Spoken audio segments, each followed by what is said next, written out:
Welcome to our first video of our statistics series. This video is going to really introduce the idea of statistics and answer the question, what is statistics?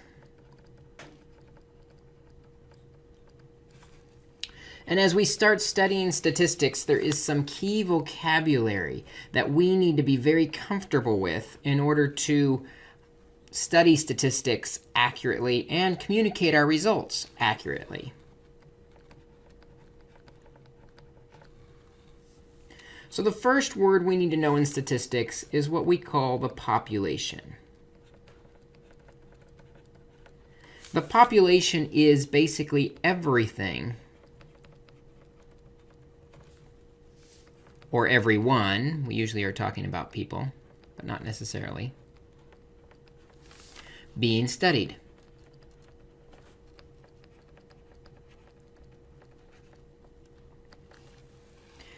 Maybe we're investigating college students. The population would be all college students.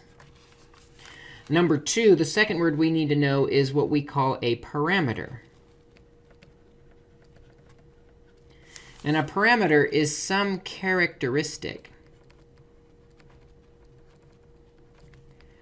of the population.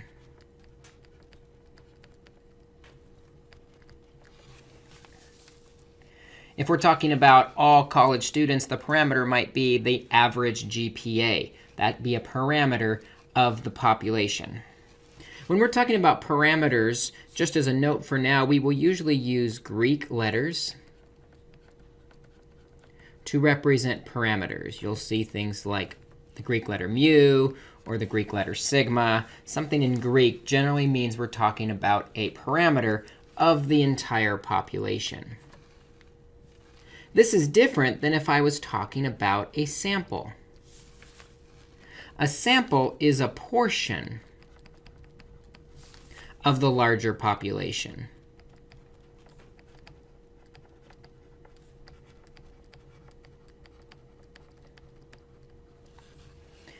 So if I went out and said we're studying college students and their average GPA, the sample might be I took a sample of 200 college students. That would be my sample. And then with a sample, we have these things called statistics. Hence the name of our course. A statistic is a characteristic of the sample. So this might be the average GPA of the 200 college students I interviewed. And to differentiate samples and populations, statistics, and parameters, with statistics, we will use English letters.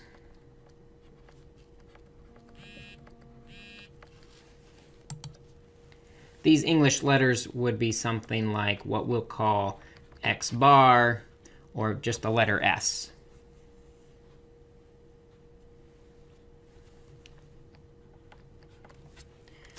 So as we're looking at statistics of samples, which hopefully will estimate the parameter of a population, we're also interested in what are called variables. And these are not the variables of algebra. A variable is any characteristic of interest gathered from each item in the sample.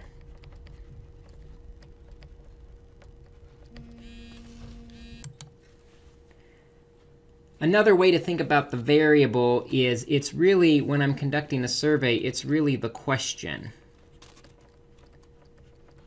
that is being asked. So for example, with our college students, we'd be asking them, what is your GPA? Our variable is the GPA. And then our last word for this part will be what we'll call the data, or the actual values of the variables. So a data for our example would be something like 2.38, a 3.47, a 4.0. That is the data. So let's see if we can use this key vocabulary in an example. See if we can identify the key vocabulary.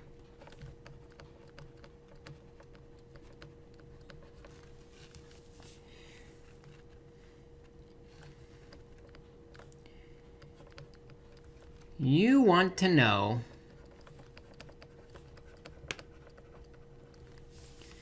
the average cost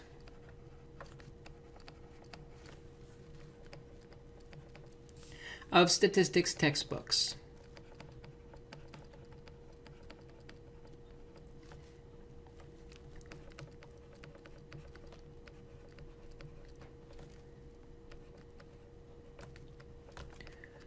So you survey 25 textbooks.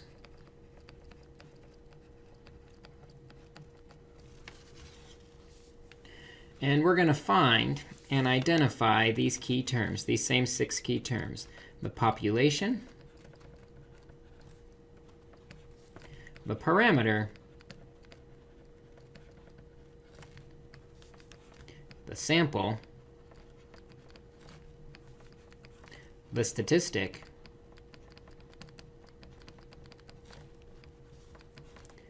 the variable, and the data. First, the population. The population is everything that we're possibly interested in. So we're talking about statistics textbooks. The population would be all statistics textbooks.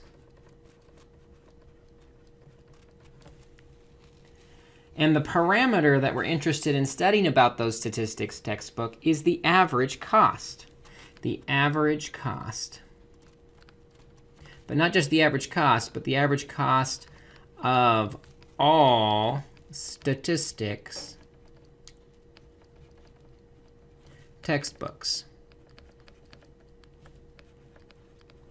Notice how I tie it back to the population, because that's what the parameter describes.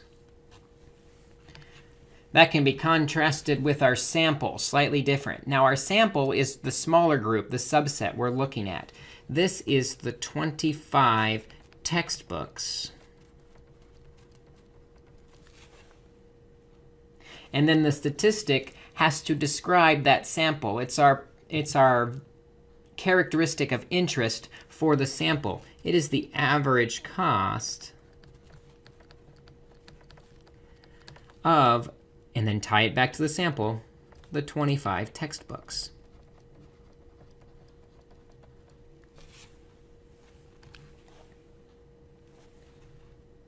Now the variable, that's the information I'm gathering. The variables, when I look at each textbook, what am I recording? Or the question, what am I asking with the variable? I'm asking the cost of a statistics textbook. And the data is the answer to that question, or the actual values of the variables. So it's the actual cost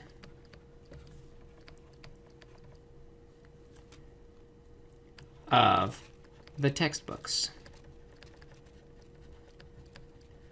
An example might be you find an expensive one for $235. That is a piece of data to the variable, an answer to the question.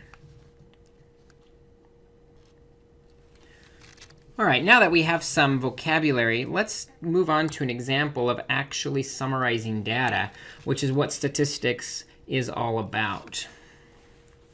With statistics, we're often interested in what is called the frequency of an event or thing. And the frequency is just how often a value occurs.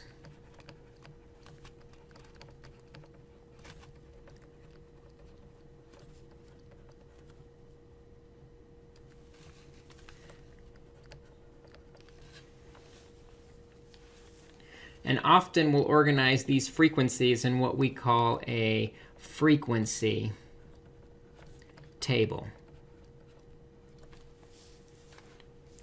And to set up a frequency table, we have a little bit more vocabulary.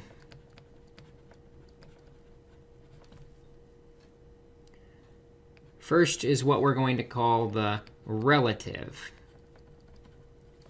frequency. And the relative frequency is just the proportion of times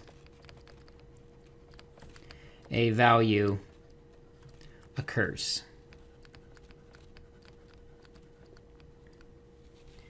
In other words, it's the decimal equivalent of the frequency divided by the total. And often with frequency, we're interested in what's called the cumulative relative frequency. And that is the sum of all previous entries.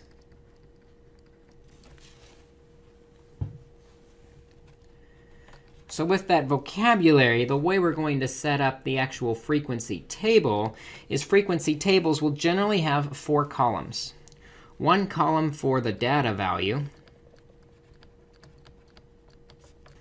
a column for the frequency, which I'll denote with just F, a column for the relative frequency, which I can denote with RF, and then a column for the cumulative relative frequency, the CRF. And so then we'd fill in our data values, maybe 1, 2, and so on. Actually, let's just do 1 and 2. And then we'll do the frequency. Maybe the 1 appears 3 times and the 2 appears 7 times. So out of 10, the relative frequency is 3 out of 10, or 0.3. And for 2, the relative frequency is 7 out of 10, or 0.7. And the cumulative relative frequency will start to add all the previous values. So 0.3 plus 0.7 is 1.0 for the last column. Interesting to note is the last entry should sum to 1. Now maybe if you have a round off error, it might be 1.00001 or 0.9999999. That's okay. But generally speaking, we hope that cumulative relative frequency should sum to 1. That's all to show us how to set up the table. Let's actually make a frequency table. Let's do an example here.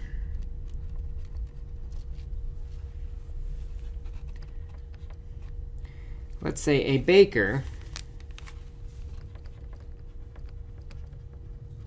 keeps track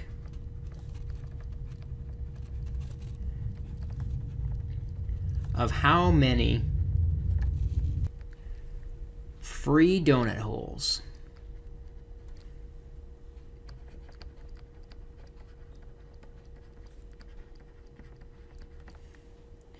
his customers eat.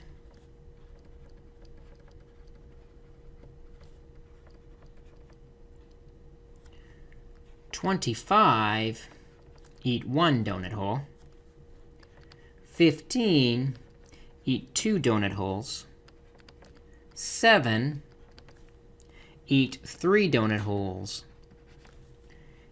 And 3 eat 4 donut holes." Let's make a frequency table. We have the values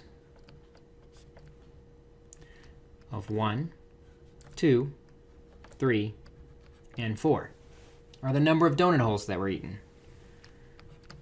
For the frequencies, we know 25 eat 1 donut hole, so that's our frequency.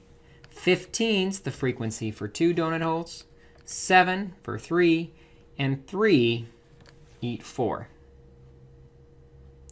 Now, if we want the relative frequency, what we have to do is divide the frequency by the total. So we need to know what the total is. And so if we add these up, we get a total of 50 customers.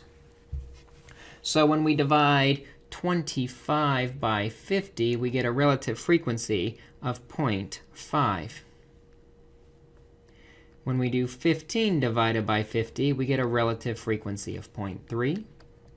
7 divided by 50, we get a relative frequency of 0.14. And 3 divided by 50, we get a relative frequency of 0.06. And the fractions aren't needed so much as the actual decimal answers in our table. And then once we have our relative frequency, we can find the cumulative relative frequency by adding all the values before that. So for 1, we only have the 0.5. But then for 2, we're going to add 0.3. So we add 0.3 to get 0.8. And then we add the next value, add 0.14 to get 0.96. And then we add 0.06 to get 1.00. And that fills in our frequency table. Now that we have our frequency table, we can answer some questions about this baker. We could answer questions like, what percent ate between 2 and 3 donuts? 2 and 3 donuts have a relative frequency of 0.3 and 0.4. So when we add those together, 0.3 plus 0.14, the percent is 0.44, or as a percent, 44%.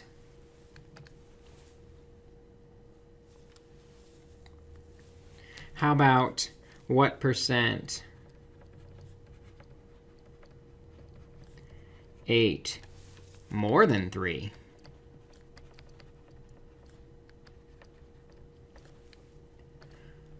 Well, I'll highlight in pink. More than 3 just means 4. So that must be this last entry of 0.06. And so we can say 0.06 or 6%. Finally, what percent ate at most 3?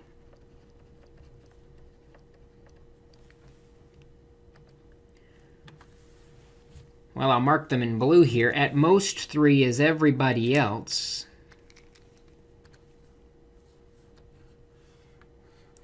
I could add those all together, but what you might notice is that everybody else excludes the 6%. So it might be easier to say we've got 100% as everybody, exclude the 6% that are more than 3, and that leaves us with 94% ate at most 3 donut holes. So the big thing we're doing today is we are looking at statistics vocabulary and organizing data in frequency tables and interpreting that information. Take a look at the homework assignment that goes with this section, and in class we will investigate these frequency tables a little further. Statistics is all about the interpretation of data. So we're going to take a look today at the question, how is statistical data collected?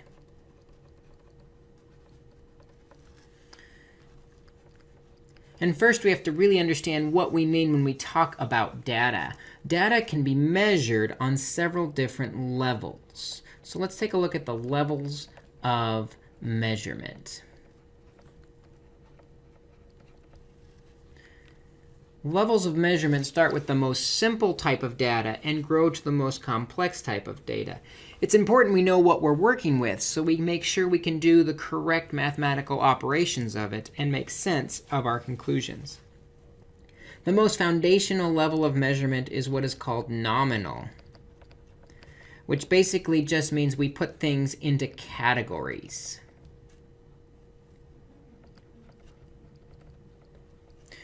You might say there are no numbers. So for some examples of nominal categories, you could look at color. Or maybe a yes-no survey. Do you support this political issue? Or maybe some type of label. Or gender. Those are nominal categories. Now, slightly more involved than a nominal category is something that we can actually put in order and say this one is more than that one, which is more than that one. We call this ordinal data. And that's data that can be put in order.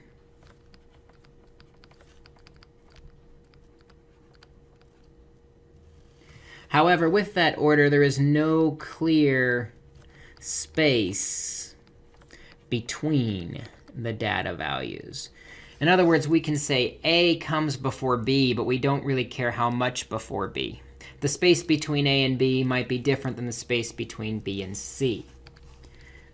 An example of ordinal data might be finishing place in a race.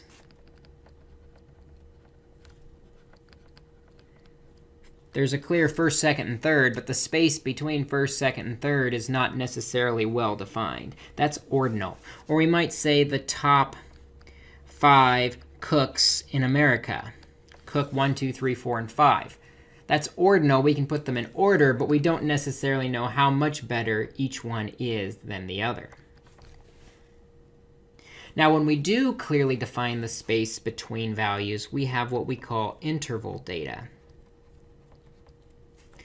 Interval data has a space between the numbers with meaning.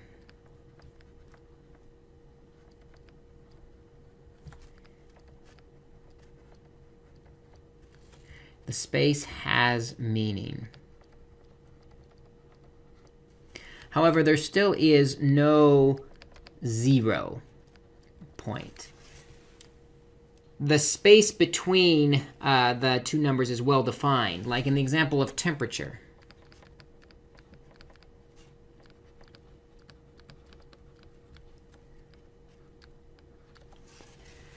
"30 degrees is 10 more than 20 degrees, just like 90 degrees is 10 more than 80 degrees. That space has meaning. And while temperature does have a 0, 0 degrees doesn't mean the absence of temperature or no temperature. It's just a point along the number line that has the same spacing as all the other temperatures. Now, if we want to have a clearly defined 0, that's when we have ratio data.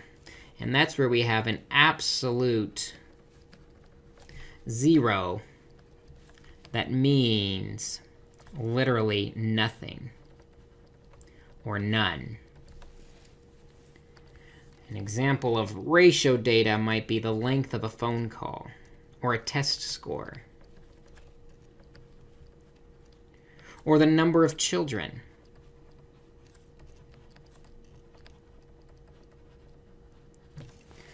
If we said we got a 0 on a test or we have 0 children, that actually means nothing, the lowest amount possible. Now, these different levels of measurement can show up in different types of data. Let's scroll up.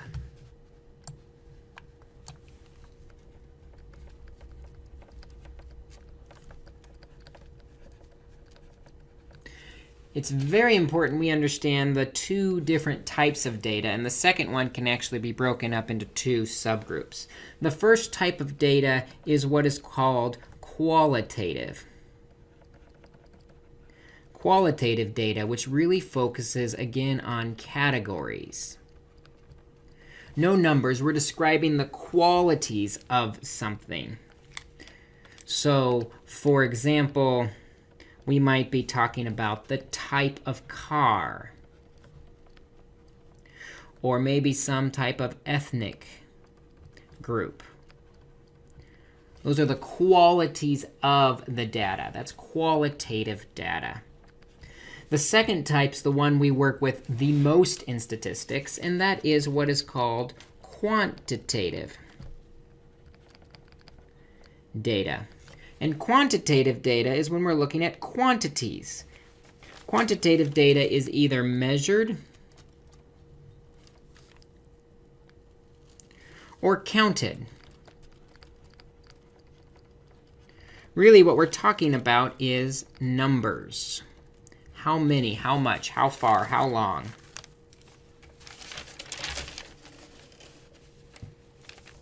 Some examples of these might be the number of students,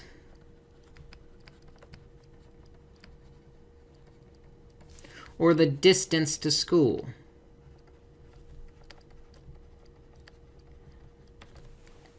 Quantitative data can even be divided up further. Quantitative data can be either discrete or, leave a space, continuous. Discrete data is data that is countable. 1, 2, 3, 4, 5. When we count things, we say we have discrete data. Generally, we don't get decimals with discrete data. Examples might include the number of shoes a person owns. You're not going to end up with decimal shoes. You're not going to have 1.4 shoes. Discrete data is countable. You count the number of shoes there are. That's contrasted with continuous data, which is measured, which means every decimal and every decimal in between those decimals is possible. Measured data, example, might be the length of a phone call.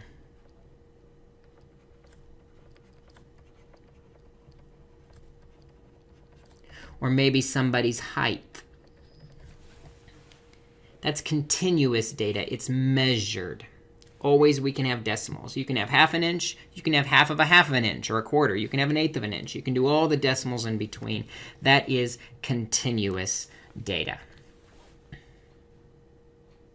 So that's the different levels of measurement we can do with different types of data. But we haven't answered the question of how do we collect our data, which is what we said we wanted to do at the beginning. So let's take a look at actual sampling of data. How do we collect it? When we collect data in a sample, we want it to be representative of the entire population. In order for it to be representative of the entire population, we need the data to be random to avoid any bias. In other words, we want all options to be equally likely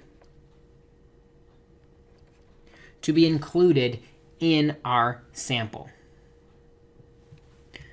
So if random is best, let's take a look at a few random sampling methods. The first random sampling method is what we call simple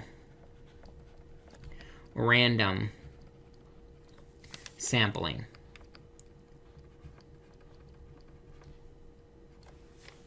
Simple random sampling is random selection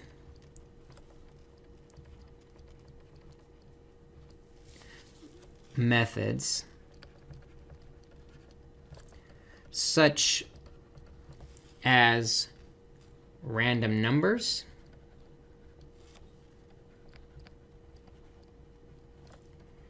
or drawing out of a hat.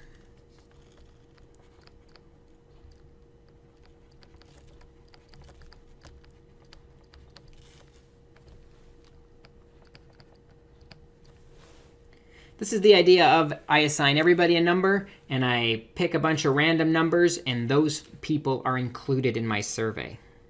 An example is if I want to pick students, we could assign students a number.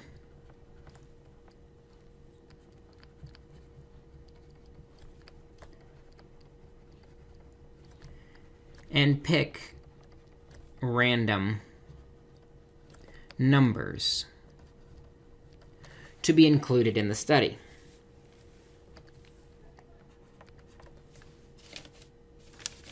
A second type of random sampling is what is called stratified random sampling.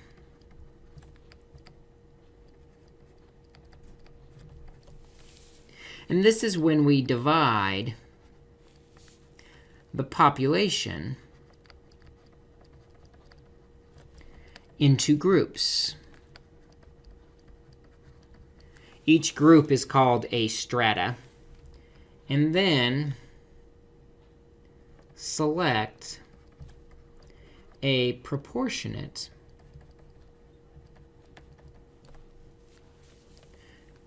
number of each group.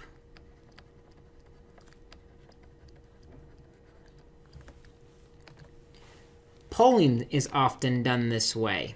The idea is if we randomly survey 100 people or 200 people, we don't want those 200 people to be all of the same political party. Otherwise, we would get a biased sample. So we guarantee it by saying if my state is 40% Democrat, 35% Republican, and 25% independent, then using a random method, we will select, I said we wanted 200 people, so maybe we double the percentages. Maybe we'd select 80 Democrats, 70 Republicans, and 50 independents to be included in my sample. I have a proportionate representative of each group that matches the proportions of the state, and so my sample still is random, but I don't get the bias of only interviewing one party. Another type of random sampling also involves groups, but it's called cluster random sampling. Again, we're going to divide into groups.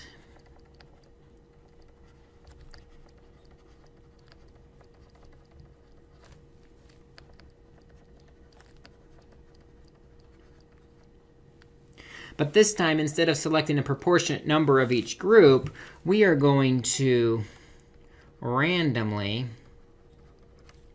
select entire groups. So everybody in some groups are included, and everybody in other groups are excluded. An example of doing this might be a football stadium.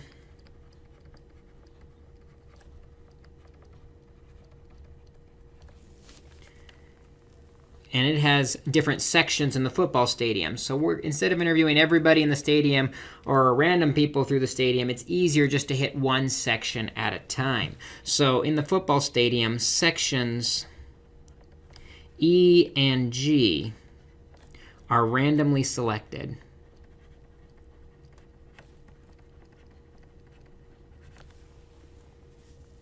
And all fans from those sections are included.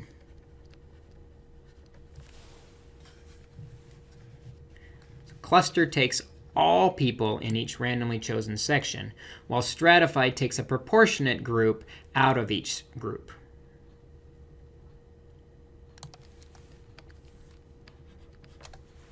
The last random method we're going to use is called systematic random sampling.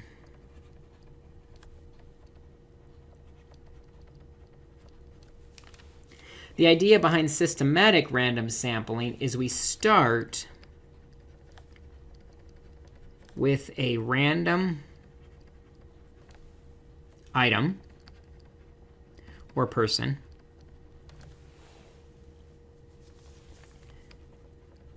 and choose every nth person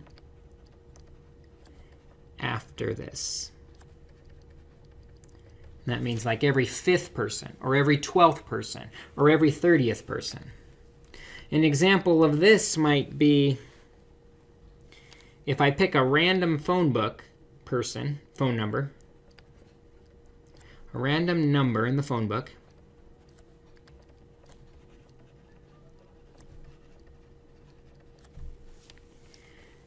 and then I choose every 50th person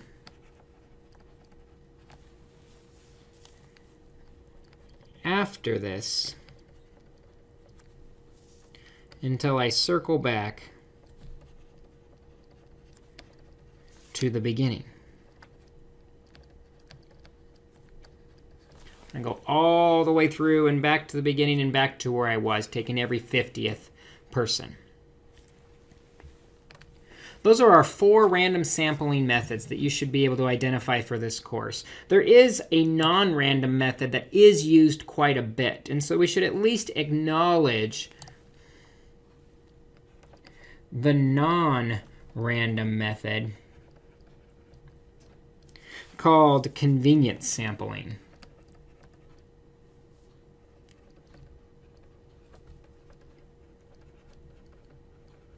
Which basically says use the results that are readily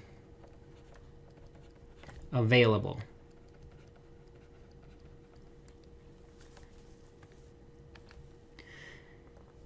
As an example, let's say I need to collect 50 data values for a survey, so I'm just going to interview people nearby me.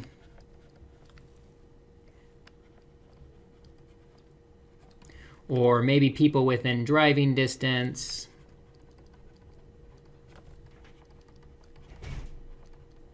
Maybe the friends on my Facebook friend list. Something convenient and easy to get a hold of. It's not really random.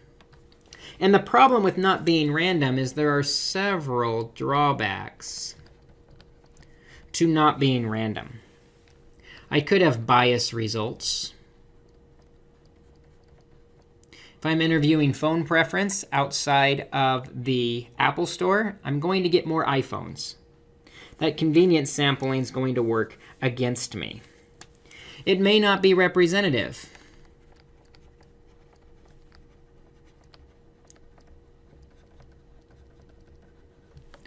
Of the population.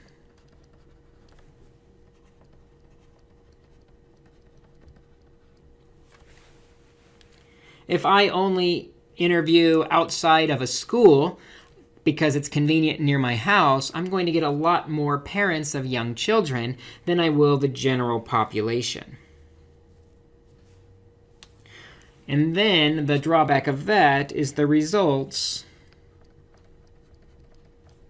may not be useful outside of the sample. I could conclude that such a percent of people prefer a certain type of music, but when I'm with a different sample or a different population, those results may not be useful. So those are some drawbacks to convenient sampling. We got to watch out for convenient sampling, though it is used more often than it should be. Take a look at the homework assignment that practices with random sampling and also some of these different levels of measurement and types of data. In class, we're going to do more work with random sampling, get really comfortable with the different types, and I'll look forward to seeing you then. Now that we know the basic vocabulary of statistics and know how to collect data, we're actually ready to start displaying some data. Our question for today is, how do we display data visually? And we're going to look at 2 main ways to display data. The first way is going to be with what's called a histogram. A histogram shows us frequencies over intervals. And a histogram can really give us an idea of the shape of our data. Let's do a quick example here. It's going to be easier to talk about a histogram with an example of a histogram. So here's a scale, 1, 2, 3, 4. Up the vertical axis, the y-axis is always labeled frequency. And then the x-axis is going to be some type of label of what we're actually looking at. Maybe we're looking at the number of TVs in a home. And I'm going to actually start at negative 0.5. I'm going to come over here to 1.5, 3.5, 5.5, 7.5, 9.5, and we'll end at 11.5. First box, we're going to make 1 tall. The next one, we're going to go up to 3. The next one, we're going to start at 2. The next bar will start at 1. Then we'll skip a space and put a bar at 1.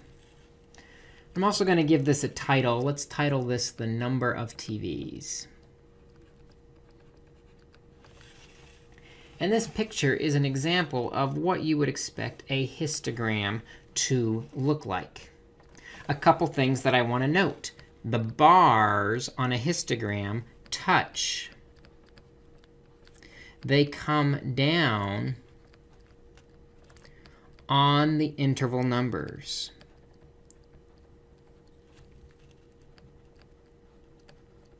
Not in between, but right on those numbers I labeled.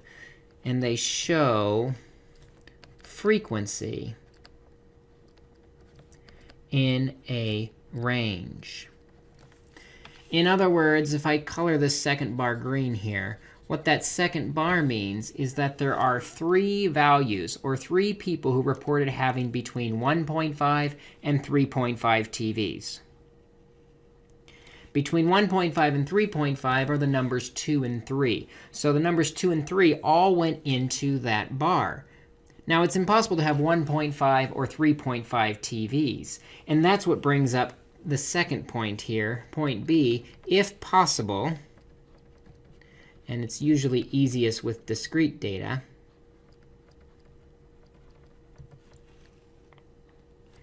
never have a bar come down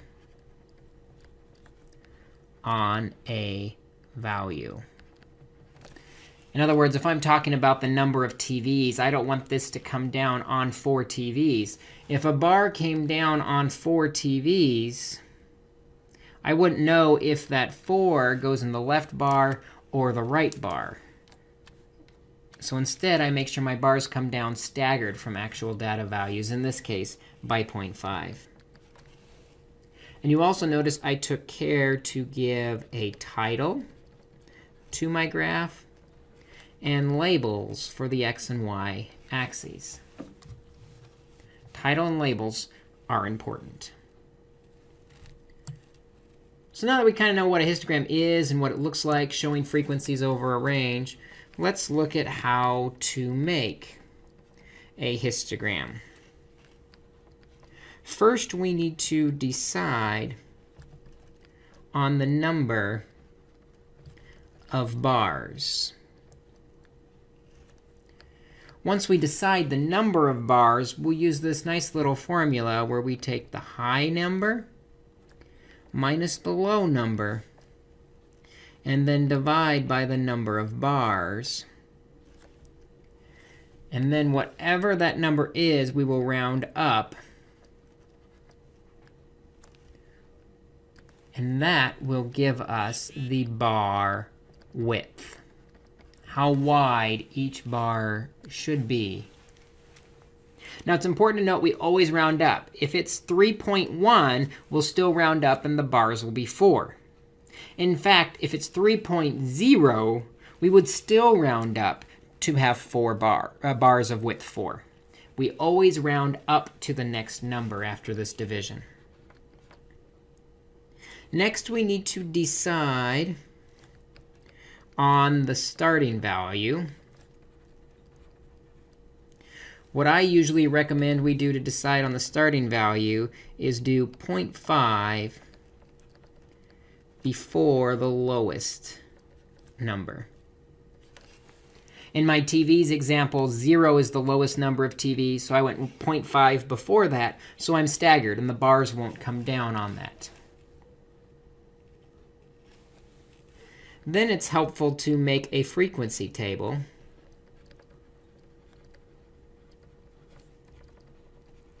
Like we saw in section 1, with ranges. With the ranges that we found in parts A and B here. And we can use that frequency table then to build the histogram.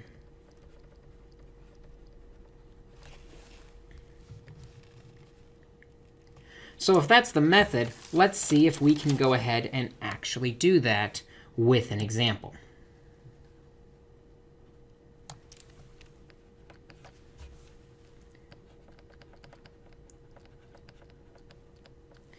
The number of miles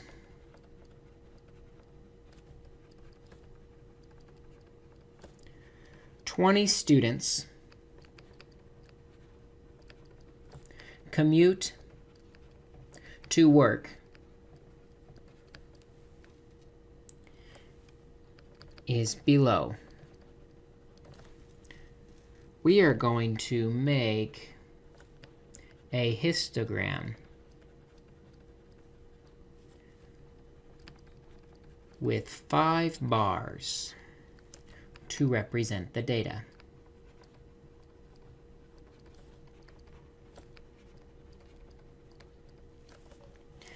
And our data here is going to be 4, 6, 6, 7, 11, 13, 18, 18, 18, 21, 24, 26, 27, 35, 36, 36, 42, 43, 45, and 49.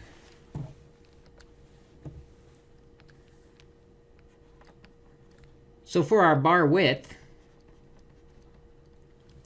we need to take the high minus the low divided by the number of bars. So the high is 49 and the low is 4.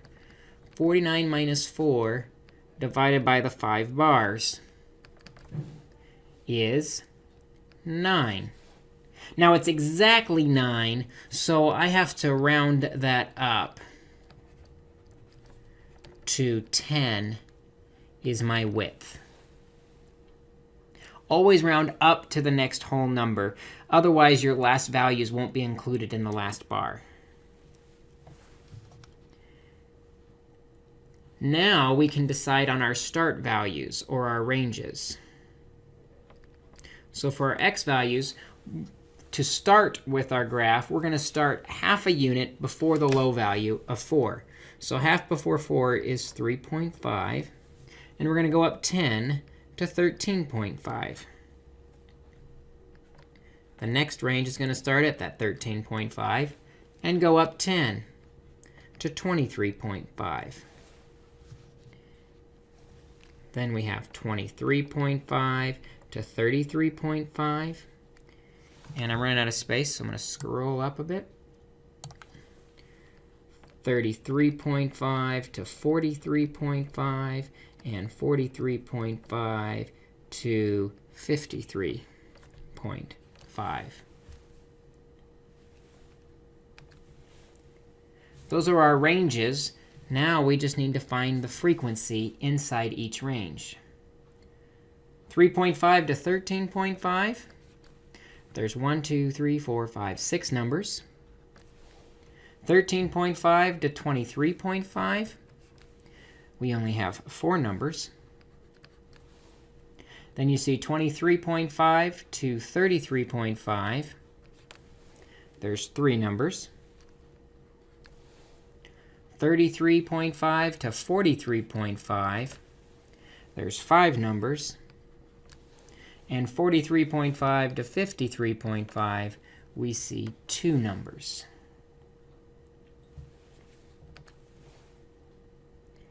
Now that we have that frequency table, we're ready to build our histogram. Starting at 3.5, my next tick mark is 10 later at 13.5, then 23.5, 33.5, 43.5, and 53.5.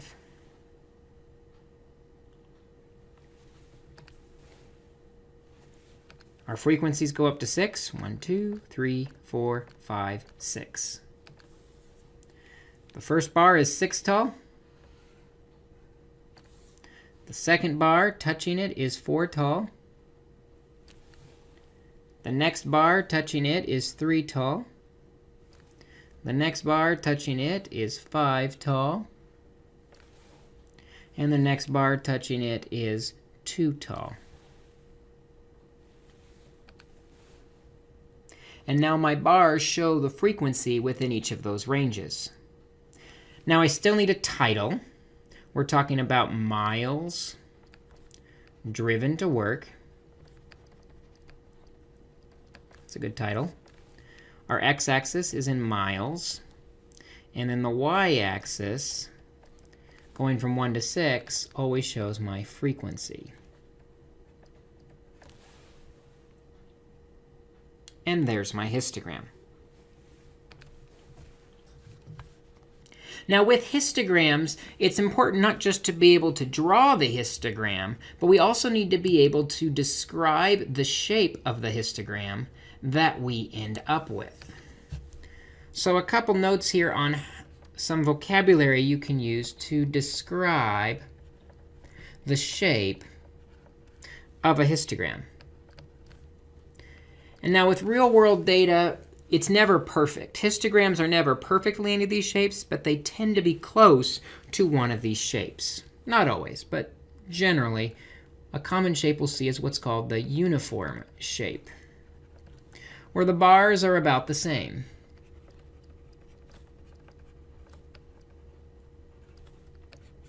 So just a quick sketch here.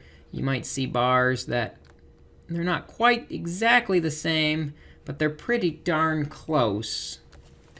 We would say that histogram is uniform. They're all about the same height on all the ranges. Another word we should know is what's called a normal shape. The normal shape is taller in the middle and shorter on the edges.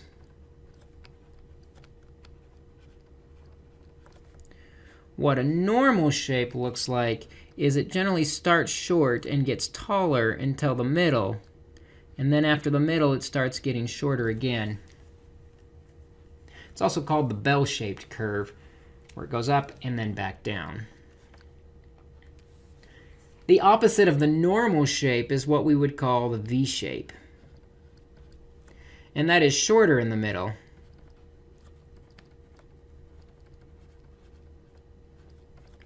and then taller on the edges.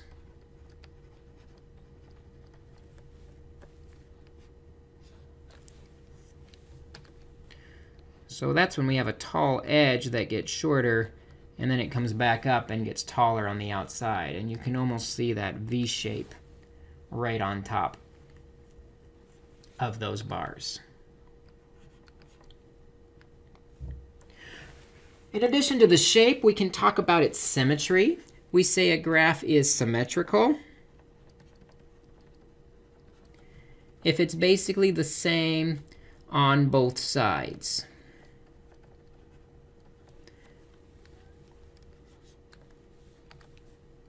So if we go tall and then shorter, it's going to be the same thing on both sides. You notice that's the same as the V shape. It's also symmetrical, the same on both sides. And we can combine these different descriptive words together to come up with a detailed description of a histogram.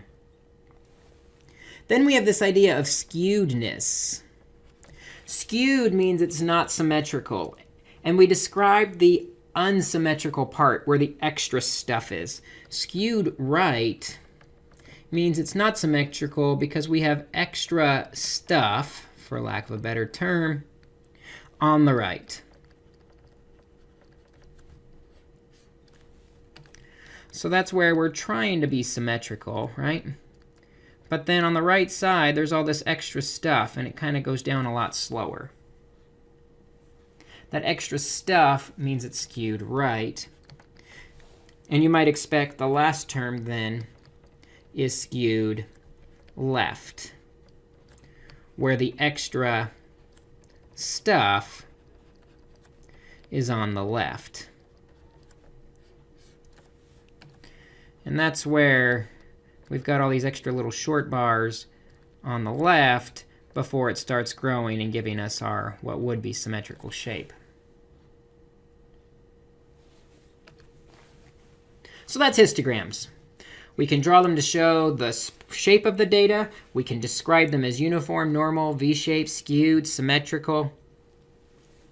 Really can help us visualize what our data set looks like.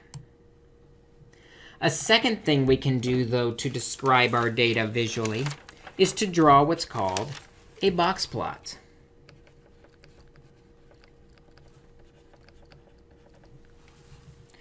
And a box plot shows the spread of data with what is called the 5-number summary.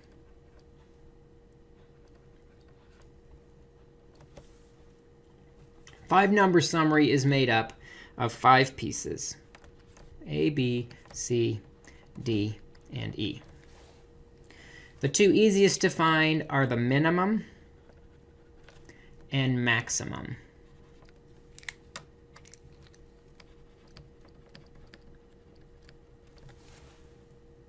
And then right in the middle of them is what is called, we'll put it on C, the median,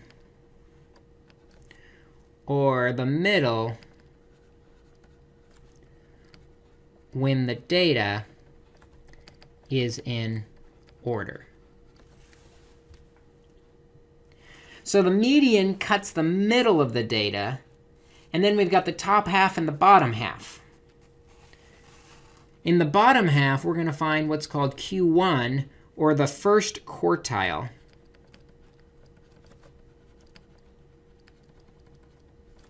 Which is the middle of the lower half. And similarly, Q3 is called the third quartile, which is the middle of the upper half. So the quartiles and the median really divide it into quarters. Now there's a little caveat with the quartiles and the median. We said they're the middle values, but if there are 2 middle values, what we'll do is we will add them together and divide by 2, giving us the middle of the middle. Once we find that 5-number summary, we'll usually represent it visually with what's called the box plot. The box plot splits the data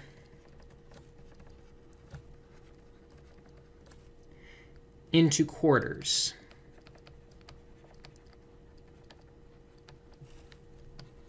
And to do that, we put Q1 and Q3 as the edge of the box.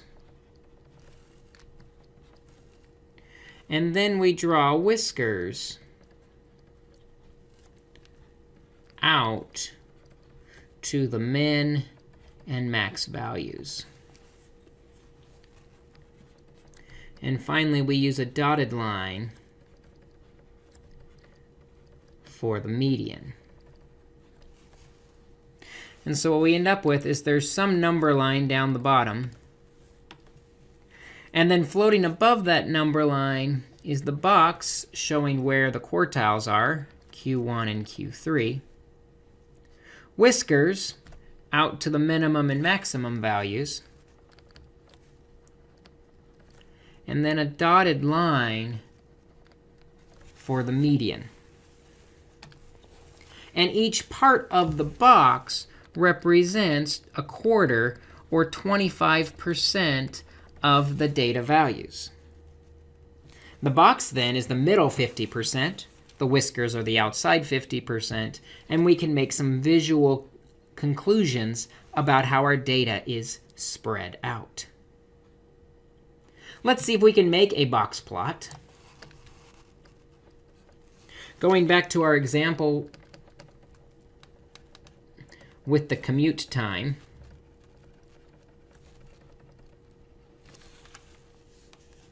that list of numbers again for us was 4, 6, 6, 7, 11, 13, 18, 18, 18, 21, 24, 26, 27, 35, 36, 36, 42, 43, 45, and 49. Now, if this data was not in order, it would be essential as a first step to put the data in order. Fortunately, ours already is in order. We know there are 20 data values. So 20 cut in half is 10. We're going to have 10 below and 10 above. So 1, 2, 3, 4, 5, 6, 7, 8, 9, 10. Cutting in half, 10 below and 10 above, sticks us right between 21 and 24. Because it's right in the middle, we add those numbers together and divide by 2 to get our median value, which is 22.5. Then we can go after our quartiles. Our quartiles are in the middle of the bottom half and the top half. Well, the bottom half has 10 values, so we're going to split 5 and 5, which sticks us right between 11 and 13. Again, because there's not one value in the middle, we'll add those together and divide by 2. 11 plus 13 divided by 2 gives us our Q1 equal to 12. For the upper quartile, again, we're going to have 5 data values on each side. Sticks us right between 36 and 36. When we add those together and divide by 2, the third quartile is 36. Also include our minimum value of 4 and our maximum value of 49. And we're ready to make our box plot showing the spread of our data. We should make every attempt to make this box plot to scale. So if I count by 6s, starting at 3, we'll have 3, 9, 15, 21, 27, 33, 39, 45, and 51. Notice those are about the same size apart from each other. My box is made from the quartiles at 12 and 36. So we connect our box. The median's a dotted line at 22.5. The whiskers go to the minimum of 4 and the maximum of 49. And we have our box plot. Of course, any graph needs a title, so we can title this commute time. And label the x-axis, maybe time in minutes.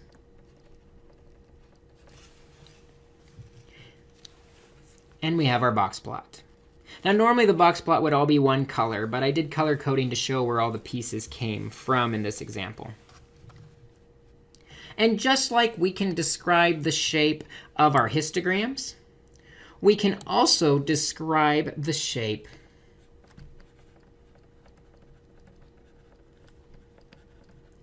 of our box plots. And there's basically 3 ideas here. One is the idea of being spread out, where we have a wide range of values. This would be a big box plot. covers a large range of values. That means the data is not really close to each other, not close to the median, not really close to anything. It's all spread out. The opposite of being spread out is to be clustered together, where we have a small range of values. And this is going to give us a really tiny box plot. Everything's really close to each other. And often it's beneficial to split our description into the entire shape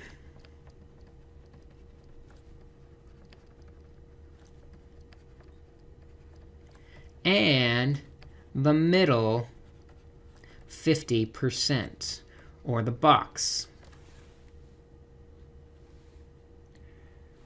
For example, I could have a box plot that looks like this. And we could say overall, the data is spread out, but the middle 50% is clustered together, because the box is small compared to the rest of the data. So that's what we're looking at today: histograms and box plots. Practice making them, practice interpreting them, describing them. Take a look at some of them on the homework. We'll work with these a little bit more in class, and we will see you then. In our previous section, we took a look at how we could summarize data visually. But quite often, it's going to be useful to summarize data with numbers. So that's going to be our question. How do we summarize data numerically? And there's two things that we'll try and summarize numerically. The first one we're going to plant on for a minute here are the measures of center. Where is the middle of the data? And depending on our context, the measure of center will either be the mean, the median, or the mode. Let's start with the mean, or what people typically call the average. Now, if we're talking about a population mean, we will always use a Greek letter, and that's going to be the Greek letter mu. But if we're talking about a sample mean, we will use an English letter, which we will notate with x bar. And the formula for calculating the mean, I'm going to use x bar, but it works also for mu, is equal to this symbol, which we call sigma, x over n. And that symbol, that funny looking thing, means the sum. What this means is sum up all the x's, or sum up all the values, and divide by n, which is the sample size, or population size if we're in the population context. So for example, if I had the numbers 1, 3, 3, 4, 4, 4, 5, 5, and I wanted to find the mean of this sample, the numerator says sum up all the x values, or do 1 plus 3 plus 3 plus 4 plus 4 plus 4 plus 5 plus 5, and divide by the sample size. And if I count here, I see we've got a sample size of 8. So adding those all up, we get 29 over 8, which gives us a mean of 3.625, or the average is 3.625. Most students are familiar with that mean formula, but one tweak we can do to it, and we quite often have in statistics, it's not 2, let's call this C because we're still under mean, is if we have frequencies. So we've already seen one formula for the mean, the sum of the x's divided by the n. But if we have frequencies given to us where we know how often each number is used, the formula is going to tweak slightly. X bar is going to be equal to the sum of the x's times the frequency divided by the sample size. So if we have frequencies, we should know this formula. Let's do the exact same example we just did, but this time we're going to summarize those numbers by their frequencies.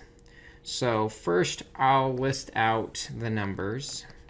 The numbers that showed up were 1, 3, 4, and 5. But then I'm going to have another column that shows the frequency. I had a single 1. There were 2 3s, 3 4s, and 2 5s. What the sum says we need to do is first multiply the x's times the frequencies. So when we multiply, 1 times 1 is 1, 3 times 2 is 6, 4 times 3 is 12, and 5 times 2 is 10. And then what we want to do is sum this x times frequency table. So 1 plus 6 plus 12 plus 10 is 29. That represents the sum of the x's times the frequencies. And then we just have to divide by the sample size. Well, the frequencies tell us how many things there are. So my sample size is 1 plus 2 plus 3 plus 2 is equal to 8. So for my mean, again, we're doing 29 divided by 8 to get the exact same number of 3.625. But sometimes it's a lot quicker and easier if we have those frequencies given to us. That's the first measure of center. The measure of center of the average says if everybody was split up equally, they'd have this many in common. But quite often, the problem with the mean is one large value or one small value can throw off the mean significantly, which is why we might be interested more in the median or the middle number when they're first put in order.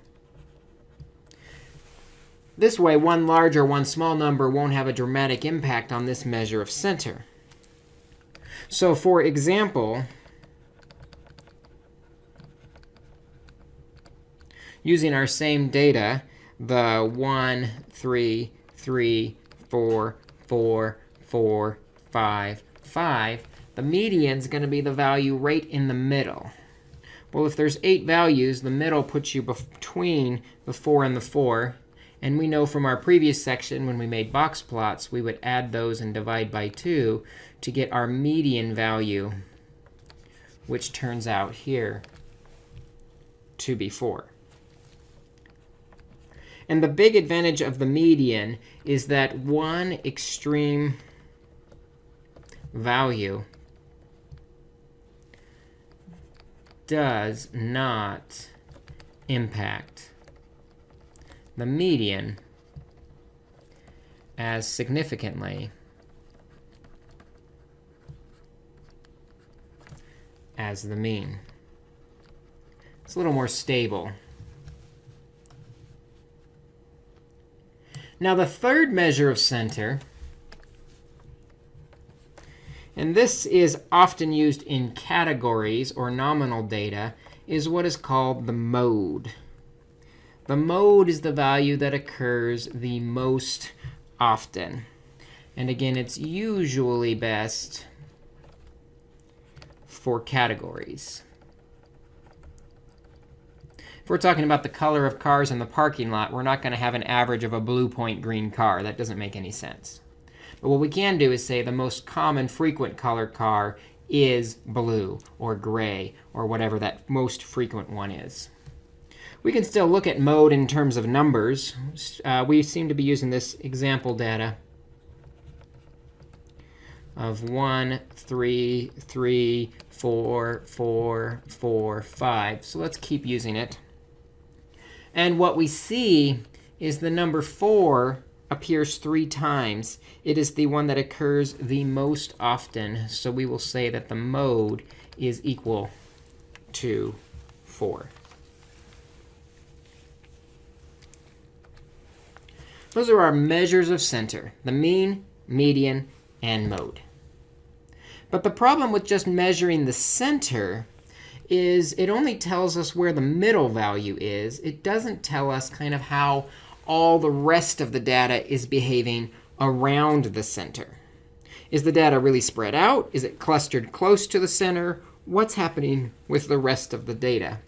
And that's why we also need some type of measure of spread. It tells us more than just the middle. It tells us how spread out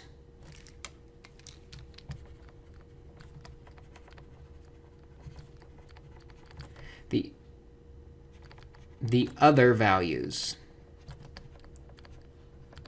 are. Not just where the middle is, but how's everybody else behaving around the middle. And the reason this is important is we can look at data such as these 3 data sets I'm going to put up here. And all of them, all of the following,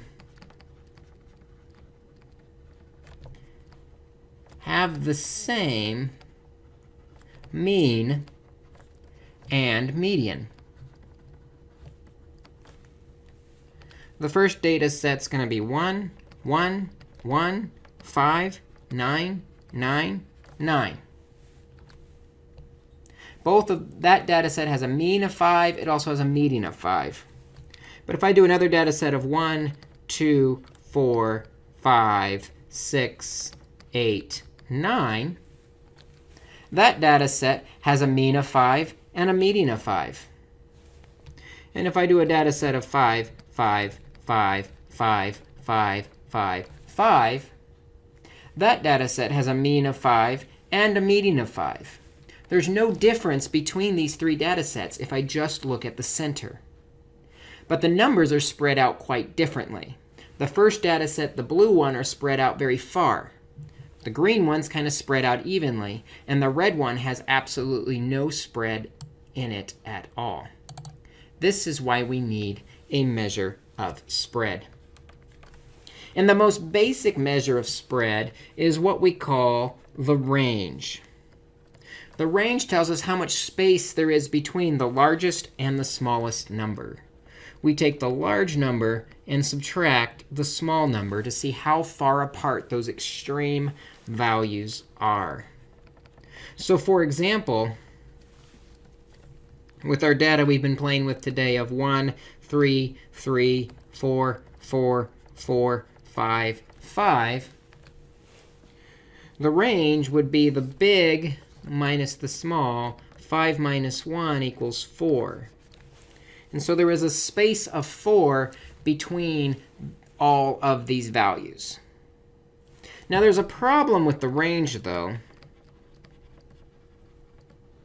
The problem with the range is one extreme value could greatly impact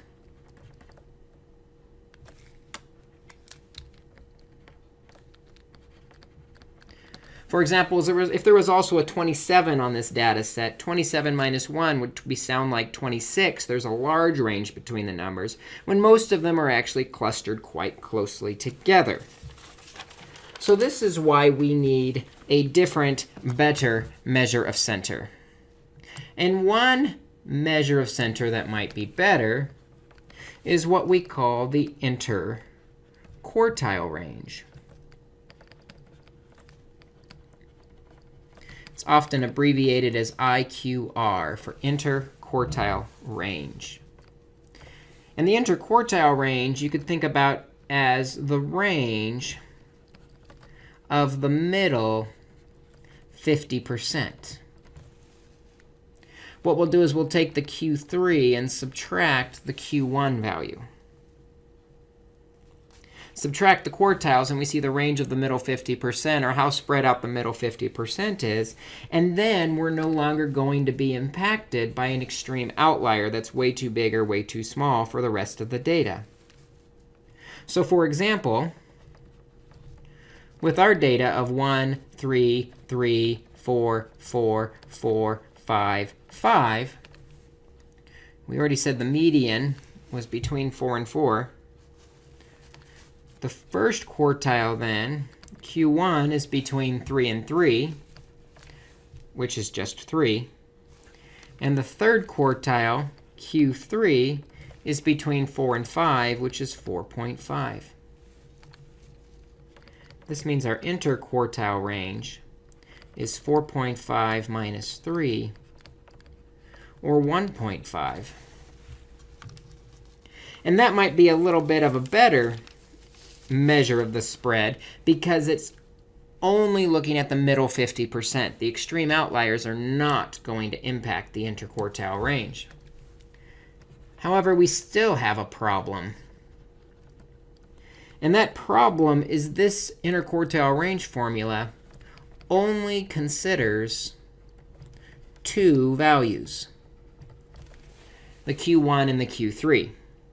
It would be nice if we had some measure of spread that considered all the values and how spread out those are.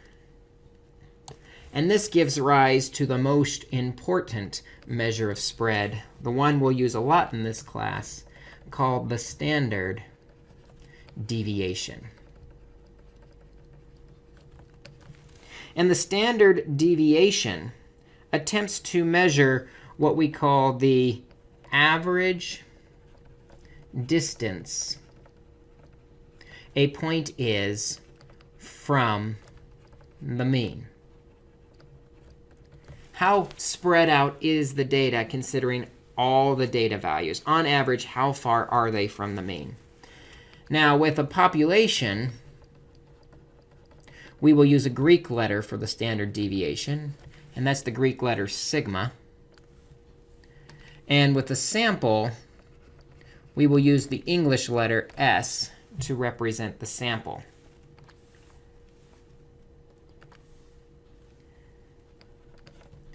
The formula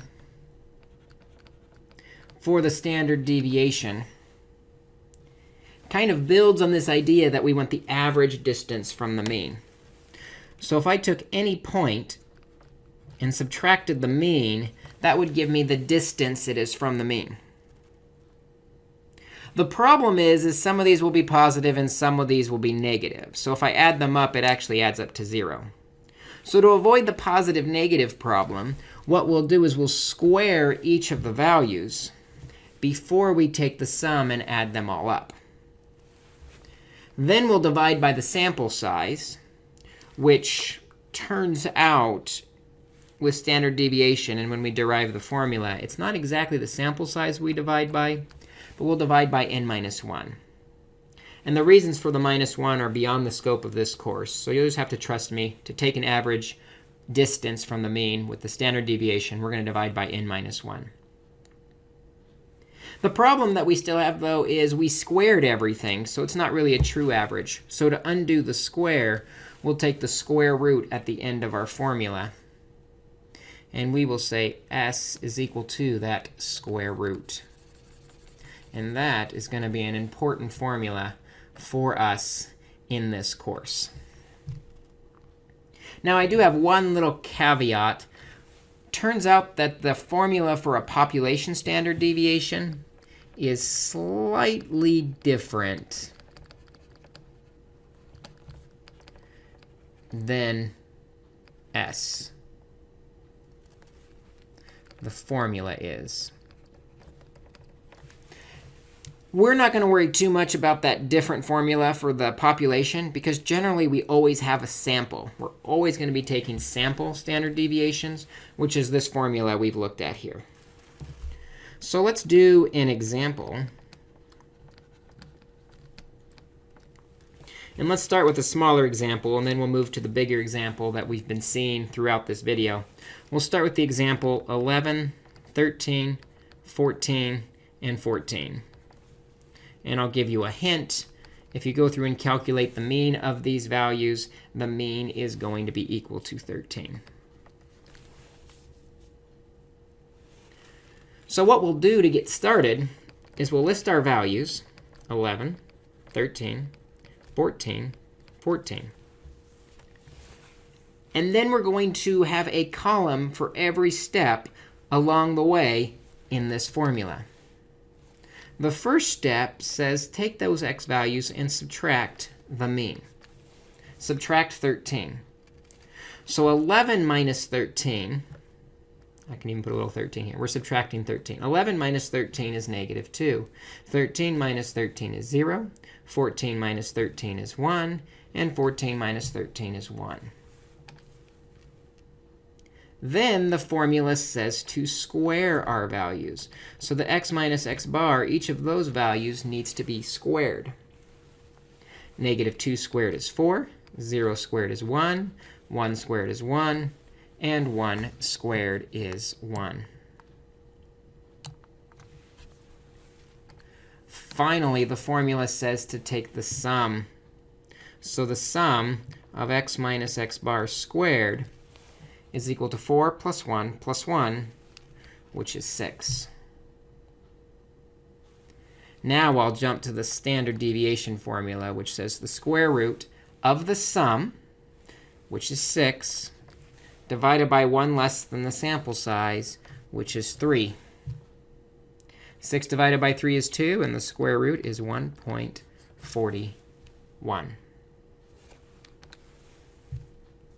Now, similar to our formula with means, if the data is given to us with frequencies rather than individual data numbers, we need to do a slight adjustment to our formula.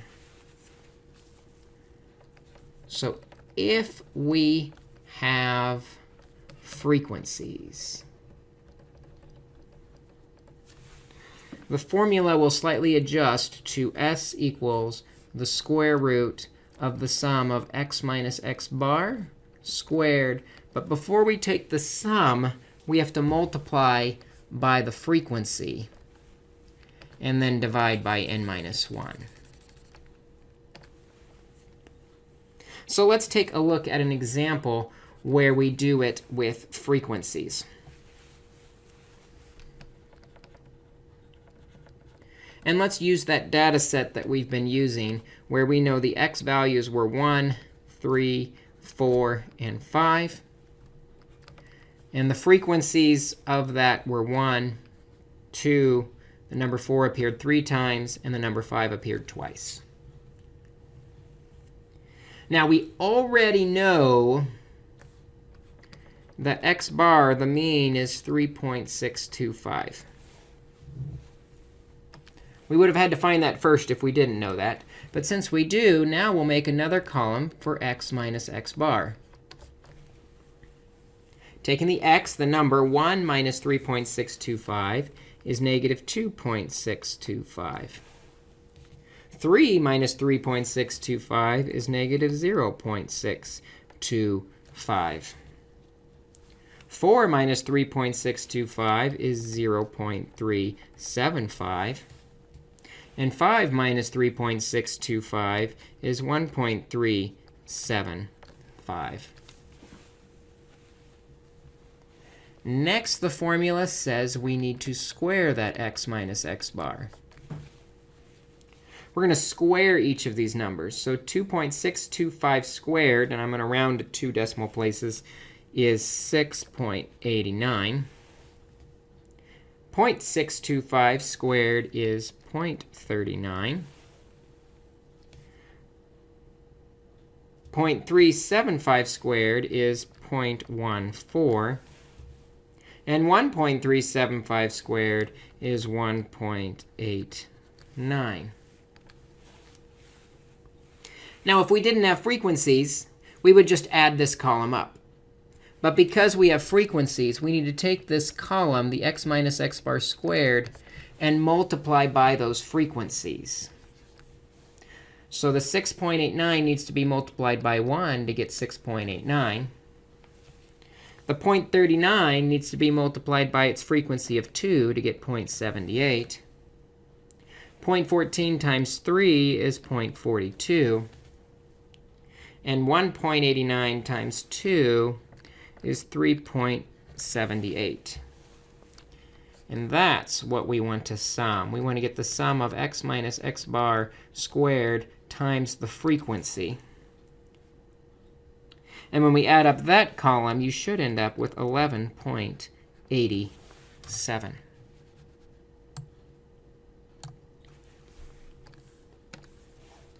Now we plug into our formula for s. S is the square root of that sum we just found is 11.87. Divided by 1 less than the sample size. You could add the frequencies together to find out that the sample size is 8. Or you might remember that because we've been working with this for quite a while. 1 less than the sample size is 7. So the square root of 11.87 divided by 7 is 1.30. So on average, these points are about 1.30 units away from the mean of 3.625. Gives us an idea of the middle and how spread out the data actually is. Now, the standard deviation is actually quite nice because it gives us a way to compare data based on how many standard deviations we are from the mean. Standard deviations measure distance from the mean. And in statistics, we will use a very important variable to represent the number of standard deviations we are from the mean. That variable is always going to be z. Z is the number of standard deviations from the mean.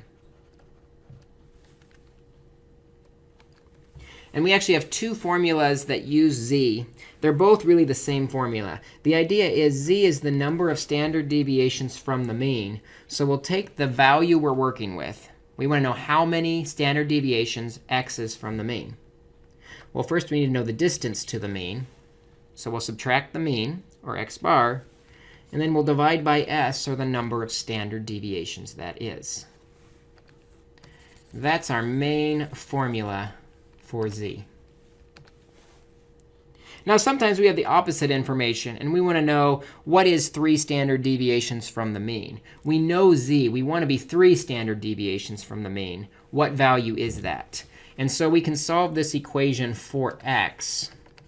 And when we do, we get x is equal to the mean plus the number of standard deviations times the standard deviation.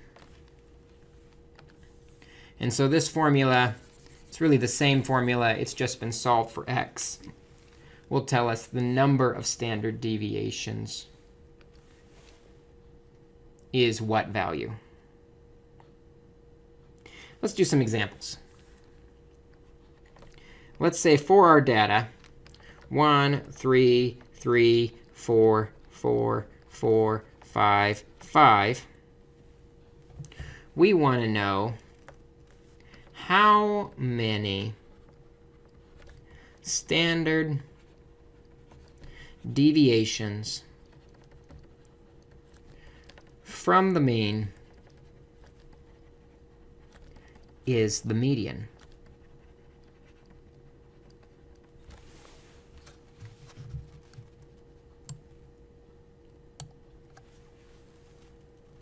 Well, we've already found all these important values. We found the median is equal to 4. Also, earlier, we found the mean was equal to 3.625. And also, earlier, we found the standard deviation is equal to 1.3. So if we want to find out how many standard deviations the median is from the mean, the medians are x, the mean's the x bar, and the standard deviation is s. So z, the number of standard deviations, 4 is, we subtract the mean of 3.625 and divide by the standard deviation of 1.3, and we find the median is 0.288 standard deviations from the mean.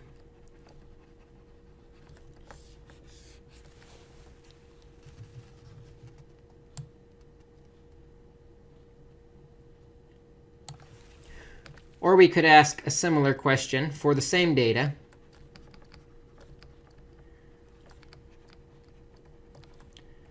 What value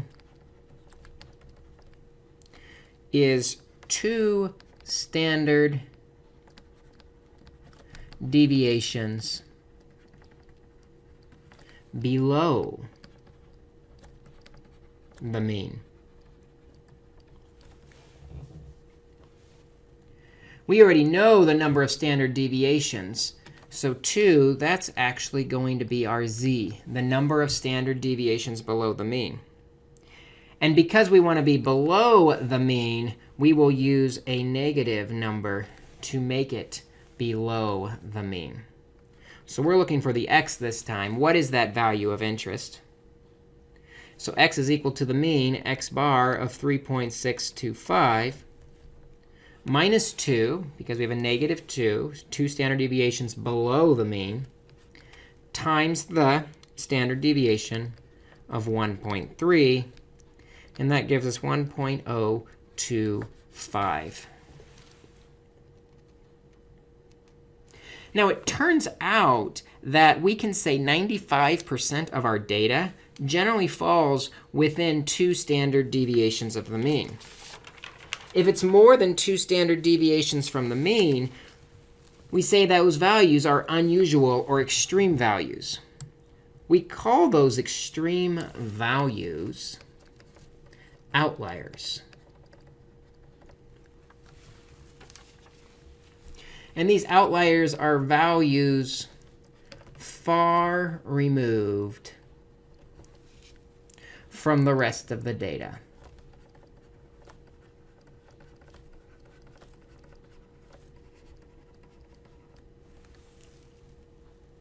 For example, if I have the numbers 1, 3, 3, 5, 87, 87 is far removed from the rest of those values. It's an outlier. And the outlier can either be large or small.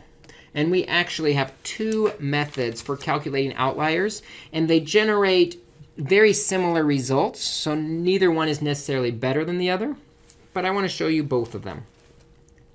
The first one is called the interquartile range method. And the idea behind this is we cannot be more than 150% or 1.5 times the IQR from the edge of the box in the box and whisker plot. The idea is anything below the first quartile minus 1.5 times the IQR, or anything above the third quartile plus 1.5 times the IQR.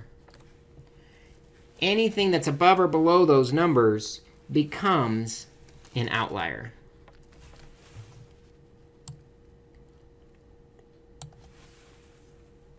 So for example, let's say we've got the numbers 2, 3, 5, 6, 7, and 14.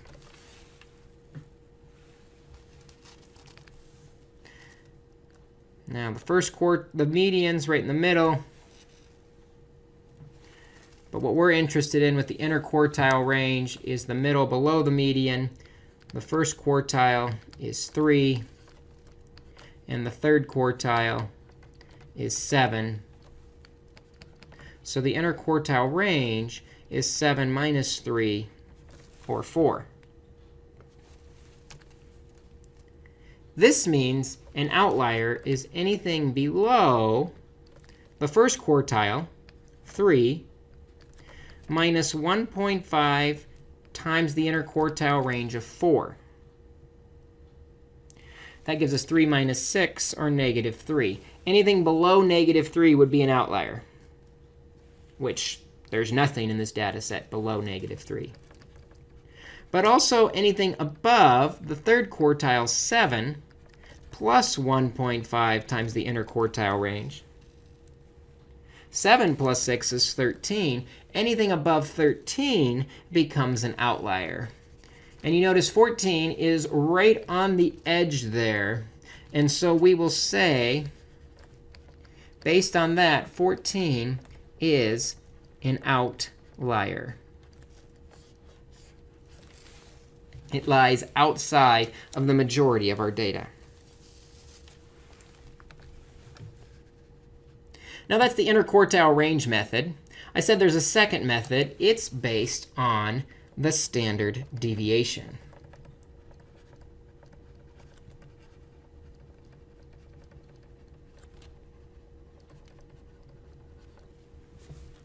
The standard deviation method says that anything that is more than 2 standard deviations from the mean is an outlier. Which brings us back to that example that led into this discussion. So actually, let's first define this clearly. Let's do anything below x bar the mean minus 2 standard deviations, or anything above x bar the mean plus 2 standard deviations is considered an outlier. So for example,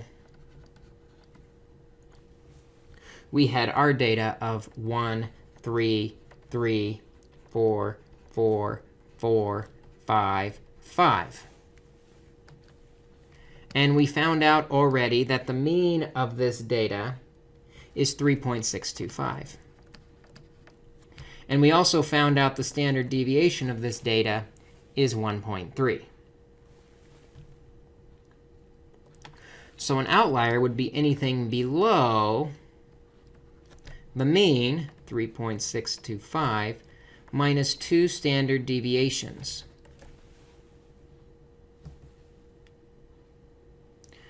(3.625 minus 2 times 1.3 is 1.025.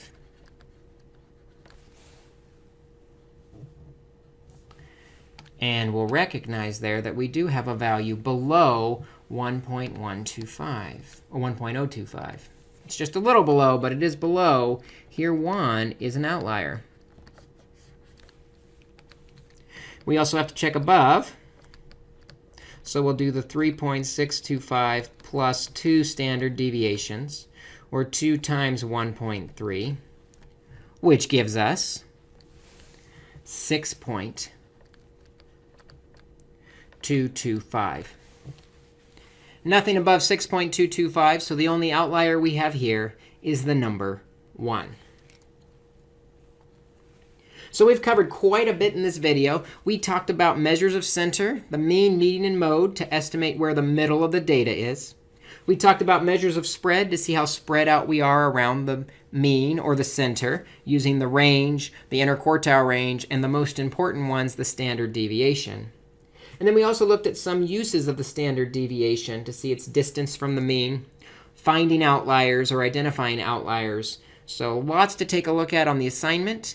Take a look and practice a few. We will discuss them more in class. We'll look forward to seeing you then. Our second unit is going to focus on probability and how to calculate various probabilities in different contexts. So we're going to start out with basic probabilities. And so that question we're going to answer is, how do we calculate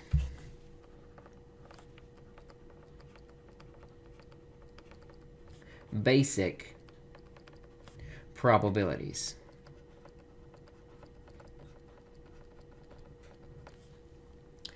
And as always, we need to start off with some vocabulary to make sure we understand what we're talking about.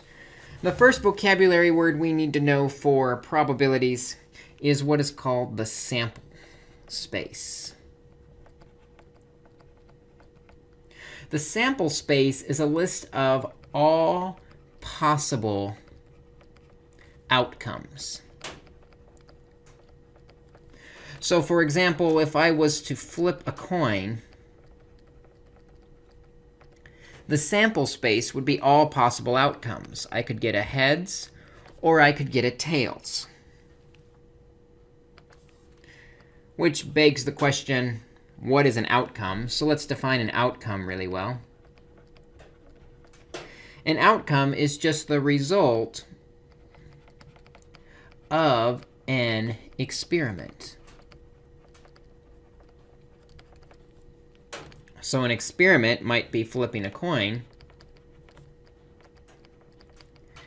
An outcome would be just maybe heads or just tails. And hence the sample space is all of the outcomes, heads and tails.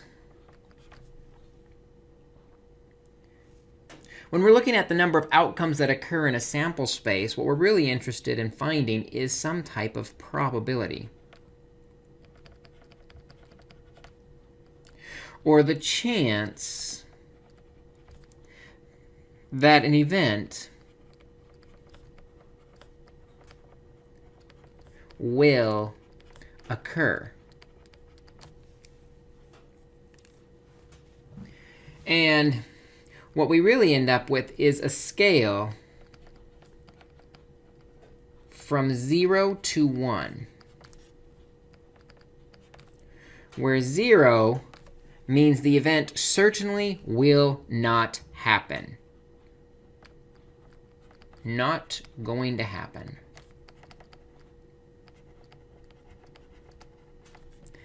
And then the number 1, the maximum probability, is it is certain to happen.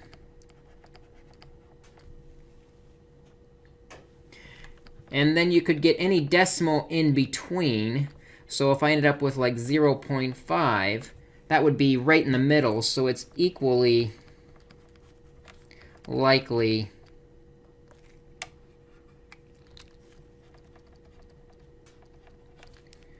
to happen or not happen.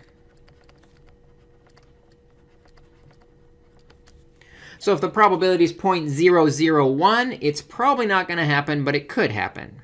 If the probability is 0.95, it probably will happen because it's closer to 1, but it might not happen. The scale from 0 to 1 is our probability. And there's two types of probabilities that we're going to be looking at. The first is called the theoretical probability,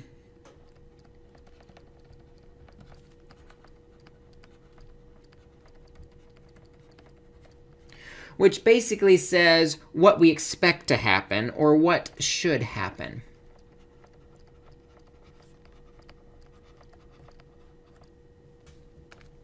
And the way we calculate a theoretical probability is we say that the probability of some event E is equal to the number of outcomes that we are looking for divided by the entire sample space, or how many things could occur. That's our basic probability formula.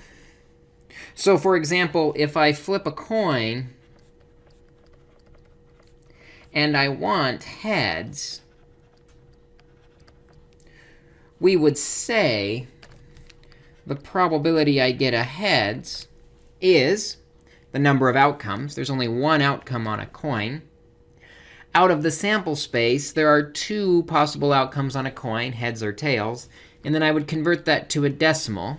In this course, we'll always use decimals for probabilities to get a probability of 0.05 of getting a heads. That's theoretical probability, what we expect to happen. The other type of probability is called empirical probability.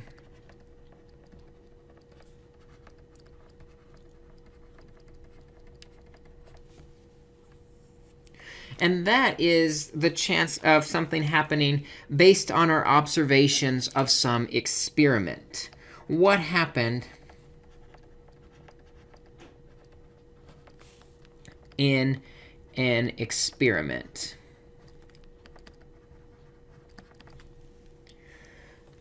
So this is the example of maybe I flip a coin 500 times, and I end up getting 257 heads. Because in actual practice, the probabilities aren't perfect. I'm going to get a few more heads or a few more tails. It's not going to be exactly even. And so in this case, the probability of a heads as an empirical probability or an observed probability is 257 out of 500, which is 0.514. There's usually going to be a slight difference between the empirical probability and the theoretical probability. But that difference can be made smaller using what's called the law of large numbers, which basically says that the more trials I do, the more trials done, the closer the empirical probability is to the theoretical probability.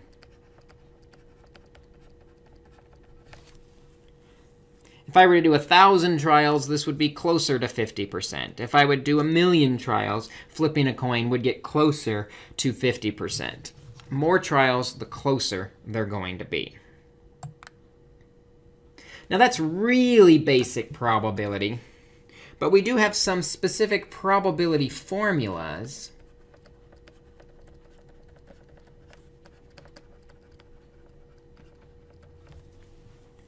to help us calculate some more involved situations. And these 3 formulas we're going to look at are very closely related. They really come as a group. There's no one you should learn before the other because they're all so closely related. So we'll do our best to define them one at a time when really they all come as a group. The first is what we're going to call the conditional probability. In a conditional probability, we write it as the probability of B given A, or with a vertical line between B and A. And what that means is that is the probability of B given A has already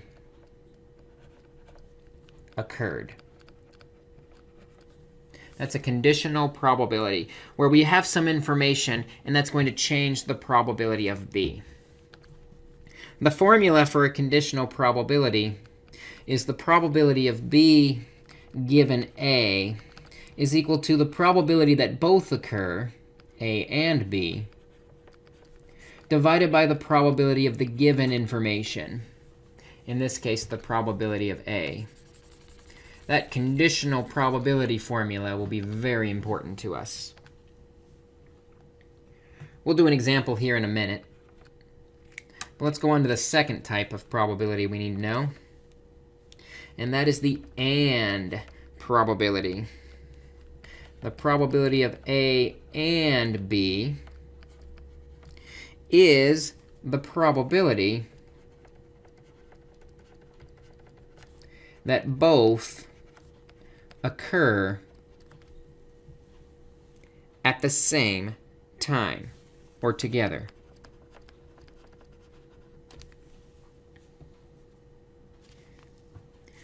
And the formula for the probability of A and B comes from the conditional probability. If we multiply both sides of the conditional probability formula by the denominator, the probability of A, we end up with the probability of A times the probability of B given A has already occurred. And that is the that is the AND probability formula. The third formula we need to know is the OR formula, the probability of A or B occurring.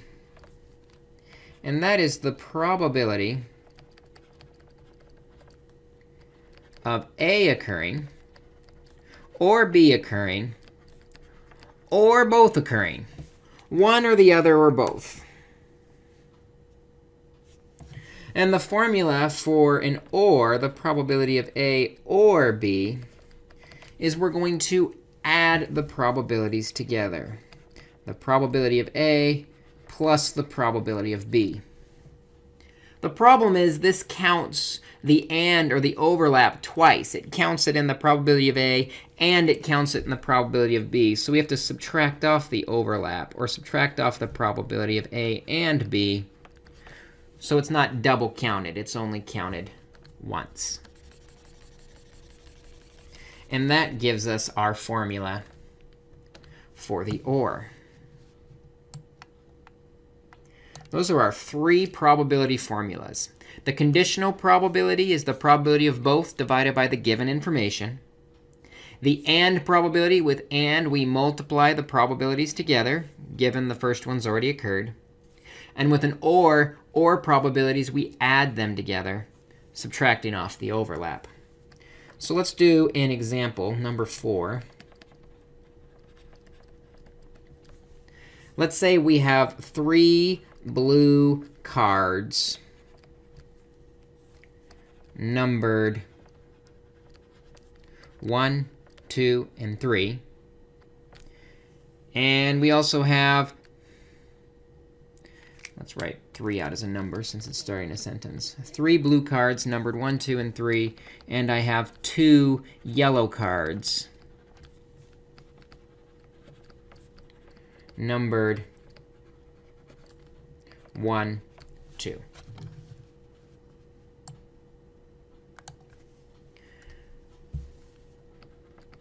We're going to find the probability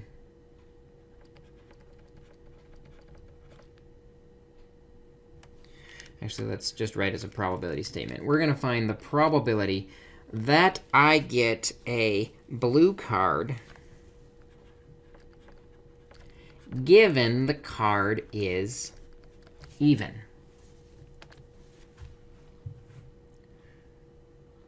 With the conditional probability, since I know the card is even, we're not dealing with all 5 cards anymore. We're just dealing with the even cards. So we find the probability of both blue and even. From the blue cards, there is one that is blue and even. So there's one of them out of the 5 cards, divided by the probability of the given information. The given information is that it's even. There are 2 even numbers out of 5. Now, what's nice is generally those denominators will divide out, and we're just left with 1/2, or 0.5. So that means if I know I've got an even card, the probability is 50% that it's going to be even. That's conditional probabilities. Let's find the probability that I get a blue card and an even card. Now, this is looking for the probability that both occurred at the same time, blue and even. Of the blue cards, only one of them is blue and even. Out of the total cards, now we're looking at the total sample space. of 5. And so the probability that's blue and even is 0.2. There's only a 20% probability that it's both blue and even. What about the probability that it's blue or even?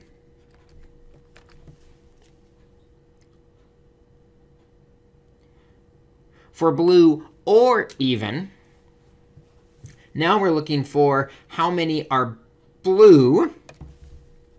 The first option, there are 3 blue cards out of 5, plus how many are even. There are 2 even cards out of 5. But then we need to subtract off the overlap, the ones that are blue and even. Blue and even, we know there's only 1 out of 5 that's both blue and even. So 3 plus 2 minus 1 is 4/5, which means we have a probability of 0.8 that it is blue or even. I want to do one more example that kind of illustrates the AND formula maybe a little bit better. And that is finding the probability that if I draw 2 cards with replacement, actually maybe I should write this out. Probability I draw 2 blue cards without replacement. What I'm really saying is, what's the probability the first one is blue? And what's the probability the second one is blue? Well, for the first one to be blue, the probability of the first event, there are 3 out of 5 that are blue. Then we multiply by the second event, the probability that I get a blue given the first one was already blue. So now one of the blues is gone. Maybe the 2 is gone. Now there's only 2 blues left. Out of, there's only 4 cards left. And when I multiply that across, we end up with 0.3 is the probability we get 2 blues without replacement. 30%.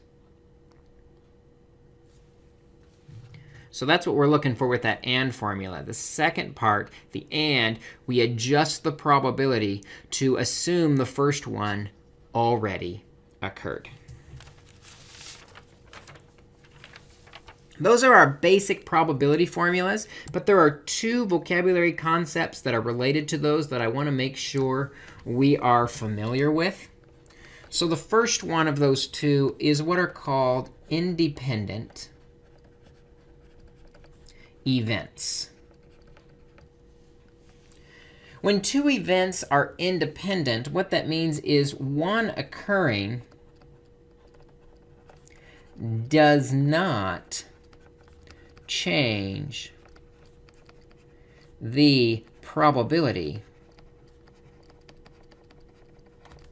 of the other occurring.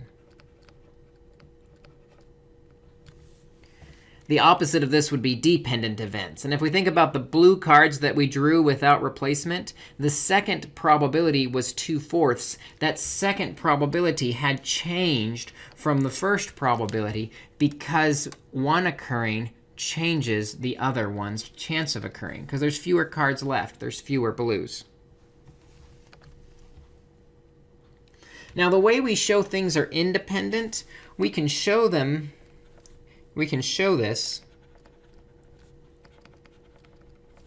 in one of 3 ways. And it doesn't matter which one of these ways we use, so we'll just pick the one that's most convenient for our context. The first is we can show that the probability of A, given that B has occurred, if B is not going to affect its probability, it should still be the same as just A occurring by itself, because B has no impact on it. The opposite is also true. We could say the probability of B given A is going to be just equal to the probability of B, because A occurring has no impact on it.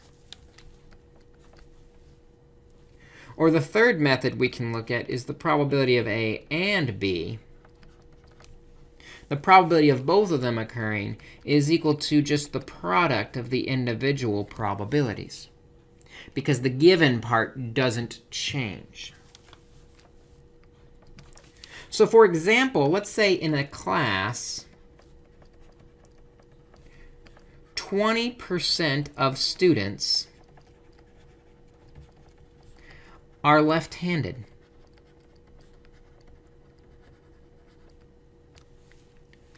Five percent of students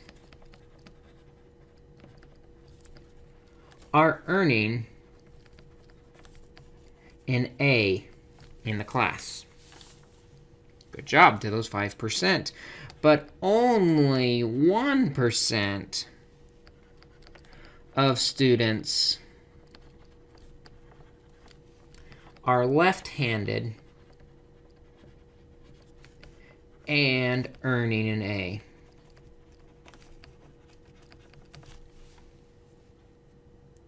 Are these events independent? Is there a relationship between left-handedness and earning an A? Well, we'd have to look. What's the probability that they're left-handed? We're told the probability they're left-handed is 0.20 or 20%. The probability that they're earning an A, of all students, 5% are earning an A. So the probability of earning an A is 0.05. We're also told the probability of the students who are left-handed and earning an A, both of them together, is 0.01. Well, we can use either one of the three formulas for showing things are independent. It's probably going to be easiest in this context to use the third, because we have all of those pieces. So the probability of A and B, the probability of left and receiving an A, should be equal to the probability of being left-handed times the probability of receiving an A, if they are in fact independent. Well, the probability of A and L is 0.01. The probability of left-handed is 0.2. The probability of an A is 0.05. And sure enough, we get those are equal to each other. Because they're equal, we'll say, therefore, they are independent events.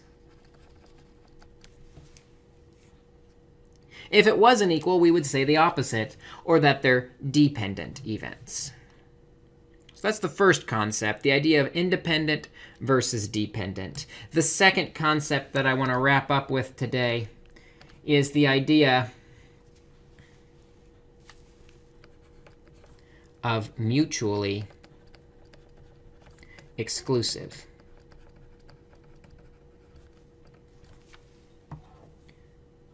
Two events are mutually exclusive. That means both cannot occur at the same time.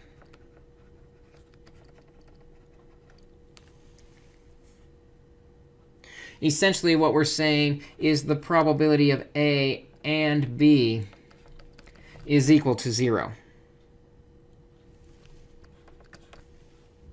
An example of this would be if I were to roll a die, a standard 6-sided die, and we're going to let O,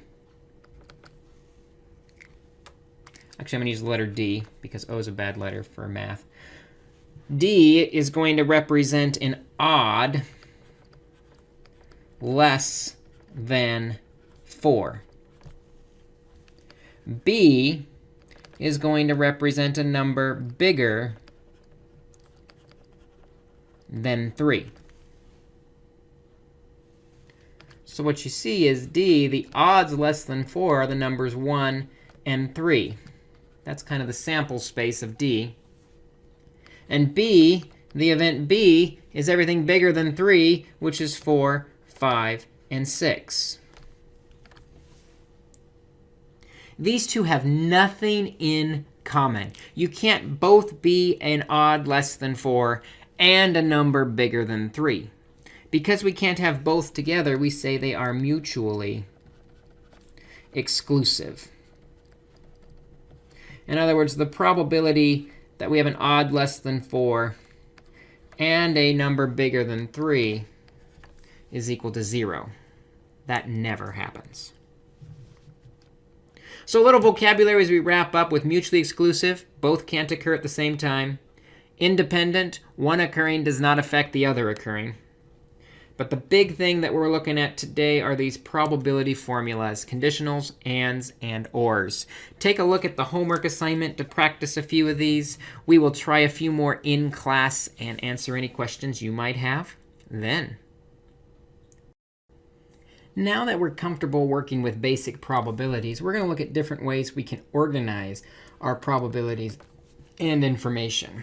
In today's video, we're going to look at the question, how do we organize probability information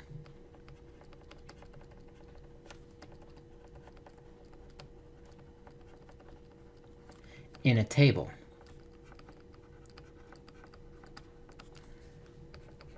Specifically, we're going to be in the context of what is called a contingency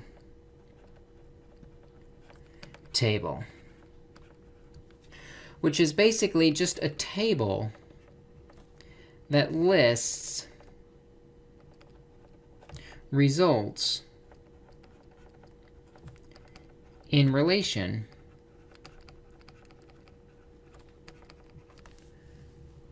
to two variables.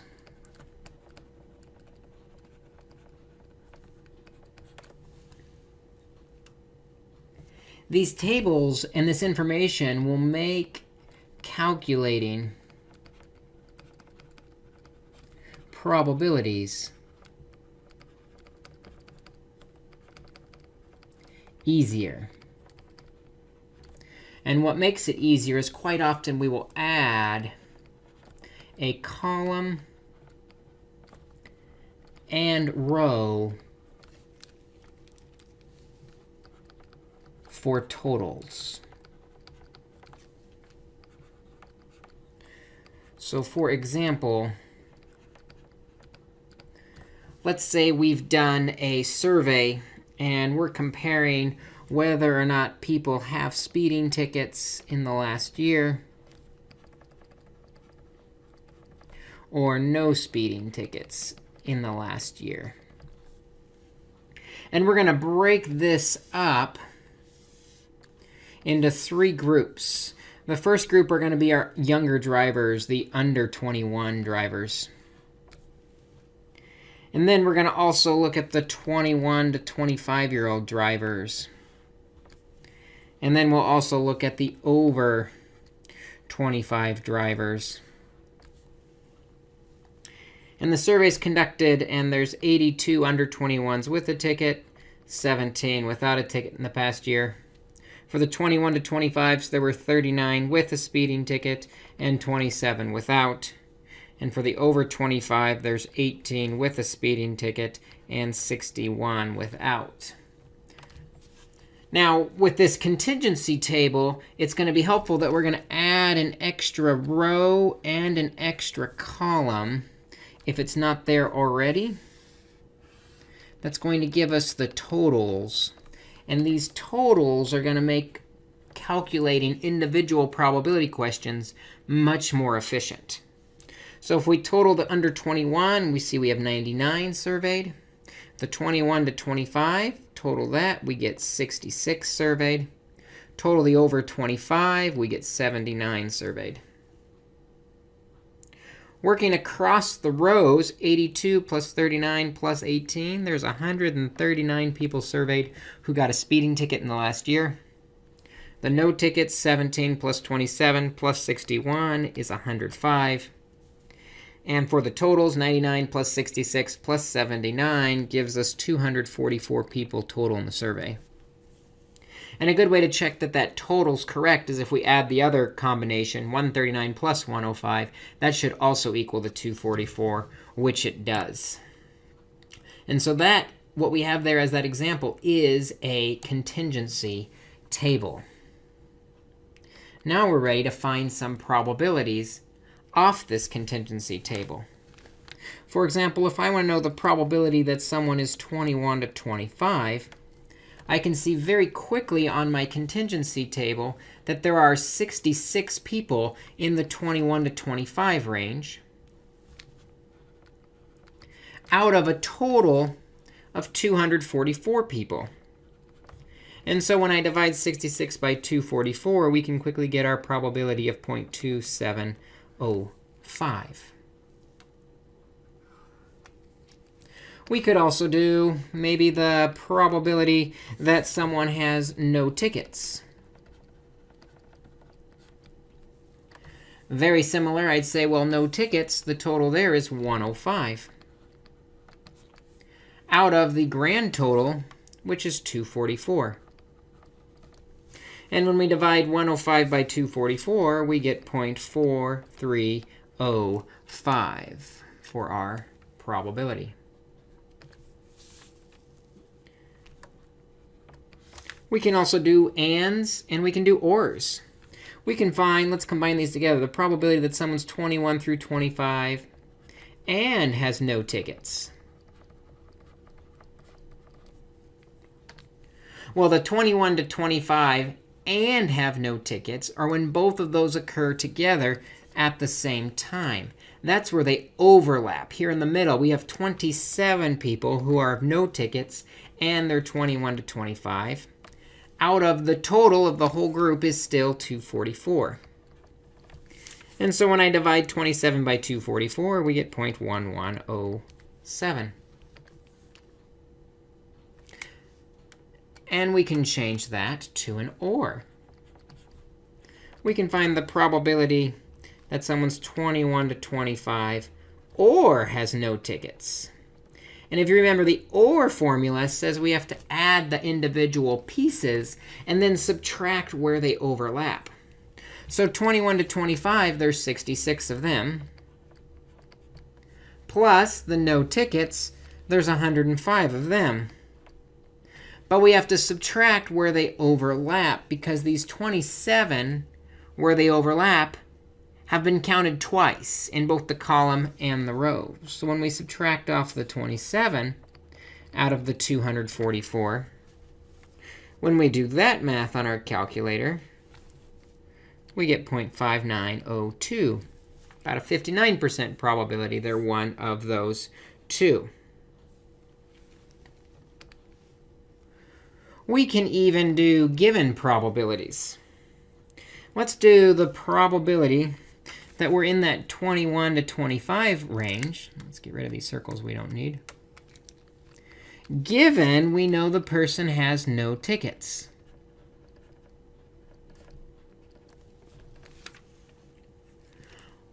Well, with a given probability, we are looking for both of them, or the overlap, divided by the given information. So where they overlap, 21 to 25 and no tickets, they overlap with 27, but we're going to divide by the given information. This time it's not the 244 because we've shrunk our sample size. Now we're just interested in those that have no tickets. We're only interested in that 105. And so with the given information shrinking the sample size, now the probability is 0.2571. We can switch that and see how that probability compares. The probability they have no tickets, given they're between 21 and 25 years old. You might pause the video and see if you can figure this one out on your own. With a given probability, we need to find where they overlap, divided by the probability of the given information. They overlap, again, no tickets in 21 to 25 with these 27 individuals. However, now our sample space, the given information is just the 21 to 25 years old. and that's the 66. So we'll do 27 divided by the 66 to get our probability of 0.4091. And you can see how we move through each of these probabilities at a much greater accelerated pace when we have the contingency table to organize our data for us. That's the nice thing about the contingency table. One more thing I want to look at, though, is we have this vocabulary word from our previous video of independence. So I want to know, are being 21 to 25 and having no tickets independent? Does that mean being 21 to 25 has no impact on whether or not you had a ticket in the past year? Well, we talked about there being 3 different formulas we could use in order to show this. One of those 3 formulas says that a given probability should not change the probability if they are in fact independent. In other words, the probability there being 21 to 25, given they have no tickets, should be the same as the probability of just being 21 to 25 if they're independent, because the tickets shouldn't impact that at all. Well, we just found both of these pieces. The probability of being 21 to 25 given we have no tickets is actually here in number 5. That was 0.2571. And the probability of being 21 to 25 we found in part 1, that's 0.2705. And we see that these guys are different. Therefore, the probability is changed once we have given information and shrunk down the sample size. That means these 2 variables are actually dependent on each other.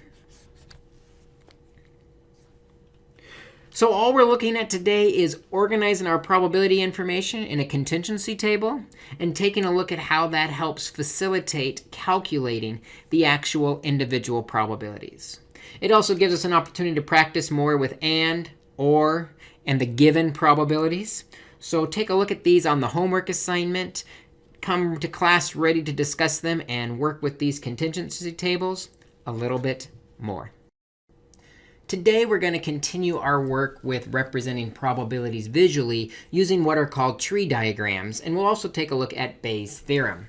The question, though, that we're attempting to answer is how do we visually organize conditional probabilities? How do we visually organize conditional probabilities?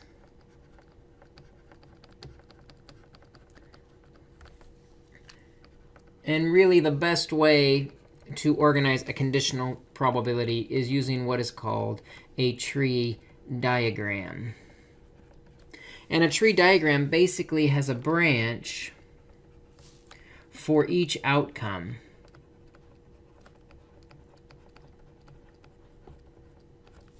And then each branch produces a conditional outcome from that outcome, from that outcome. And then to find final probabilities, we can multiply down the branches for final probabilities.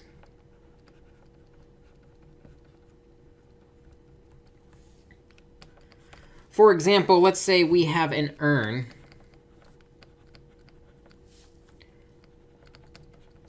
with 5 blue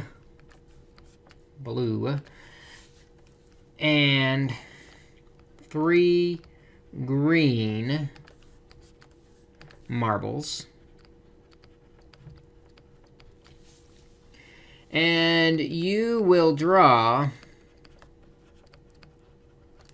out 2 marbles, without replacement.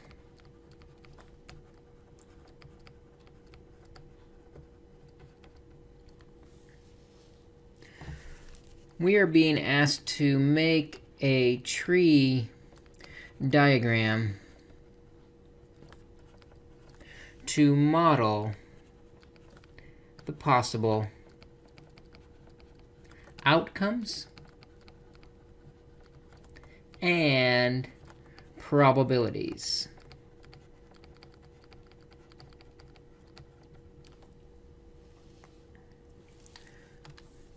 So what we need to do is we're going to draw a branch on this tree for every decision point. So the first decision point is the very first draw. So this represents the first draw. And off that first draw, we could end up with a blue marble, or we could end up with a green marble. Now you can see there's a total of 8 marbles, 5 plus 3. So the probability of getting a blue marble on the first draw is 5 out of 8. And the probability of getting a green marble on the first draw is 3 out of 8. But we're not done there, because we're still going to draw another marble. And that marble could be either blue or green. And it doesn't matter which color we got first, we're going to have the same possible outcomes. It could be either blue or green on this second draw. And so you can kind of see that if you follow a draw down, if we want a green first and a blue second, we'd go down the green line and the blue line, and that represents green first and blue second. Or if I wanted a blue then a green, we would go down the blue line first and then the green line second. And we'd end up with the blue-green combination. But first, let's fill in the individual probabilities, because on the second draw, things have changed. If we go down the left side, where the blue was drawn first, and if we want a blue on the second draw, there's no longer 5 blues left to pick from. There are only 4 blues left to pick from. And there are only 7 marbles left. So we only have a 4 in 7 chance of getting a blue marble on the second draw, given the first draw was blue. Similarly, with the green option, if we want blue then green, tracking that down, there are still 3 green marbles left. But now the total is only 7 marbles, because 1 has been drawn out. A blue one has been drawn out. Similarly, on the right side of the tree diagram, if green is drawn first, and then I want a blue on the next draw, there are 5 blues to pick from out of the 7 marbles that are left. But with the green, there are only 2 marbles that are green left out of the 7 marbles that are left.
Now that we're comfortable working with and finding probabilities, we're ready to talk about discrete probability distributions, and then later we'll talk about continuous probability distributions. First, I want to make sure we know what question we're trying to answer. The question for today is, what are discrete probability distributions? And to set this up, we're going to be working with this idea of finding what's called the probability distribution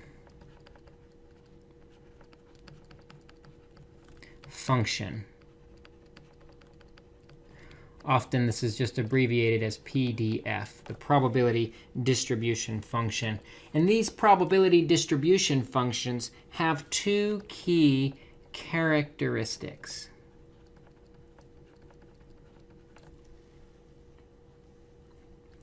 The first is, for this PDF, each individual probability is between 0 and 1. In addition, if we took all the probabilities and added them together, they would sum to 1.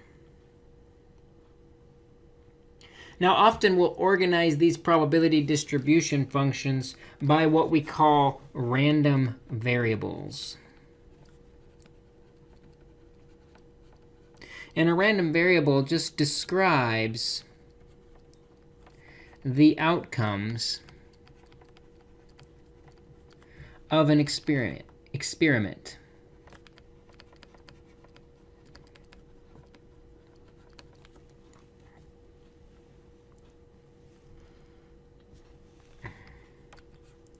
Now, a discrete probability distribution is used with countable or discrete outcomes. For example, if we let the random variable x represent the number of movies watched last week, that's a discrete random variable because you only can watch a certain number of movies. We can't do decimals. You either watched it or you didn't. So because this is a countable result, it's a discrete result, and we can collect discrete data. A survey is conducted,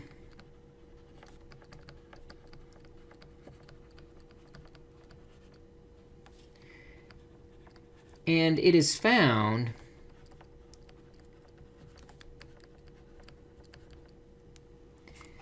that 40% of the respondents watched 2 movies last week. 50% watched 1 movie. And the rest watched no movies.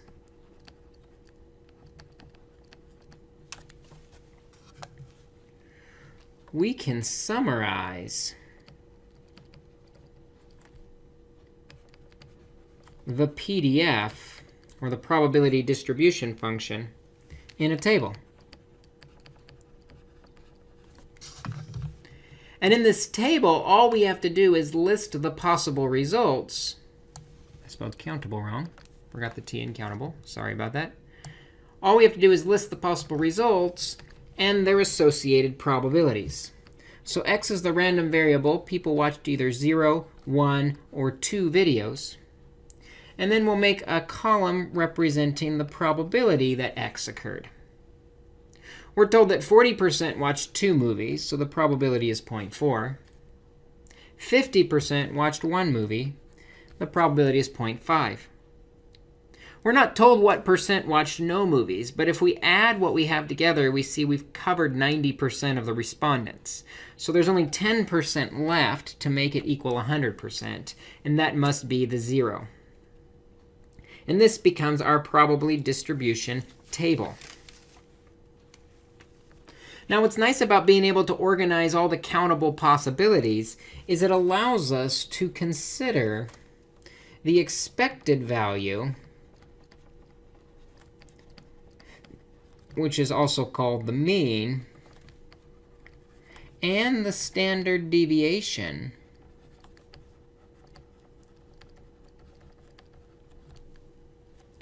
of the probability distribution function, or of the PDF.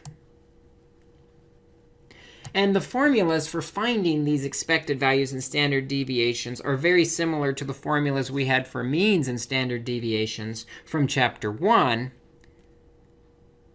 but using the probabilities instead of the frequencies. First, the expected value. The expected value is the long-term average, or mean, of the PDF. In other words, if you ran lots and lots of experiments and took the average of the results, what would that expected value or that average result be? And the formula for the expected value, or the mean, is equal to the sum of all the x's times their individual probabilities. This is a good formula to know. So for our example, where we had our number of movies being 0, 1, and 2, and their individual probabilities being 0.1, 0.5, and 0.4, we can find the average number of movies watched in this survey by making an extra column for x times p of x, multiplying the x value times its probability. 0 times 0.1 is 0. 1 times 0.5 is 0.5, and 2 times 0.4 is 0.8. And if I add those together, that will give me the sum of the x's times the p of x's, which is 1.3. This tells me that the average student, or survey respondent,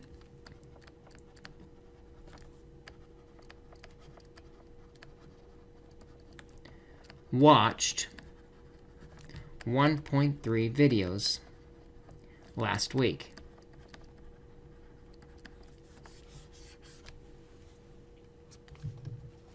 The expected value. If I took a whole bunch of students over and over again, I would expect the average to be 1.3. And again, similar to how we found the standard deviation with frequencies, we can find the standard deviation, or the spread of our random variables.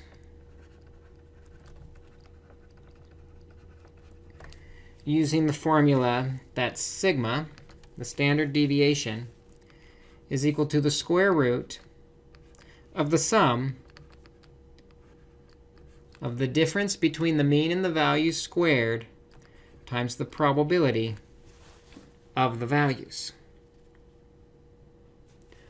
Again, this would be a good formula to know how to use. And basically, like we did before with finding standard deviation, we're going to make an extended table. So again, our values for the movies were 0, 1, and 2. Their individual probabilities were 0.1, 0.5, and 0.4. And we're going to start to build this formula by adding columns. The first part of the formula wants the difference between the mean and the value. So our mean, remember, we just found out that the mean was equal to 1.3. We did that in a previous section. So 1.0 minus 1.3 is negative 1.3. 1 minus 1.3 is negative 0.3. And 2 minus 1.3 is positive 0.7. But then our formula says we take that difference and we square it. Make them all positive. 1.3 squared is 1.69. 0.3 squared is 0.09. And 0.7 squared is 0.49. But then the formula says we need to take that square of the difference and multiply it by the individual probabilities. So we'll take that green column times the second black column. 1.69 times 0.1 is 0.169. 0.5 times 0.09 is 0.045. And 0.4 times 0.49 is 0.196. And our formula says, let's find that sum. Our formula wants the sum of the difference squared times the probability, which is equal to 0.169 plus 0.045 plus 0.196 is 0.41. And we're told the standard deviation is the square root of that value, the square root of 0.41, which is equal to 0.6403. So now we know our probability distribution function. That table that we made has an average expected value of 1.3 and a standard deviation of 0.6403. So that's what we're looking at today, is we're taking a look at how to work with these probability distribution functions, specifically the discrete ones. And then in our next few videos, we'll look at some specific types of discrete probability distributions. But for now, take a look at practicing a few of these on the homework. We'll discuss them further in class. Good luck. This video is going to take a look at a special type of discrete distribution called the binomial distribution. And the binomial distribution helps us calculate what is the probability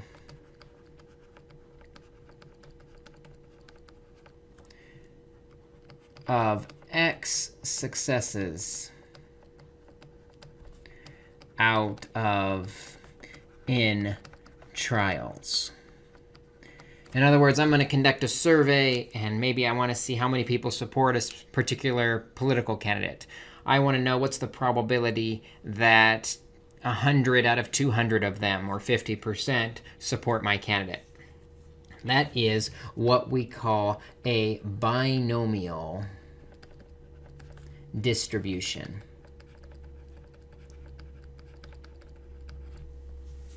And a binomial distribution has the following characteristics. First, there is always a fixed number of trials. I'm going to interview a certain number of people, or I'm going to run a test a certain number of times. And when I run that experiment or that survey, there are really only two options. The two options are success, and we usually use x to represent the number of successes, or failure. And it's important to note, as we define success and failure in our experiment, there is no moral or good-bad judgment to the word success. And quite often, success is a bad thing. If I'm in quality control, I might say a success is a defective part, and we're looking at how many successes there are. In that case, success is a bad thing. So there's no moral or ethical standard for success. Success is just what we are looking for. So try to avoid pinning positive and negative emotions to that word. With those two options of success and failure, we'll often talk about P, which is equal to the probability of a success. And if x is the number of successes, and we'll use n for the number of trials, x divided by n would be the probability of that success. Then we also have this letter q, which is the probability of failure, the opposite. And since there's only two options, success and failure, we can quickly calculate q to be equal to 1 minus the probability of a success. It's the complement. So the distribution itself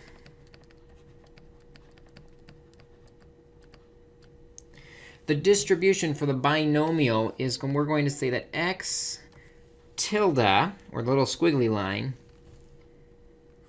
b for binomial, and then in parentheses we'll do n, the number of trials, and p, the probability of success. And we'll use this notation to represent how the x is distributed. It's distributed as a binomial with n trials and a p probability of success.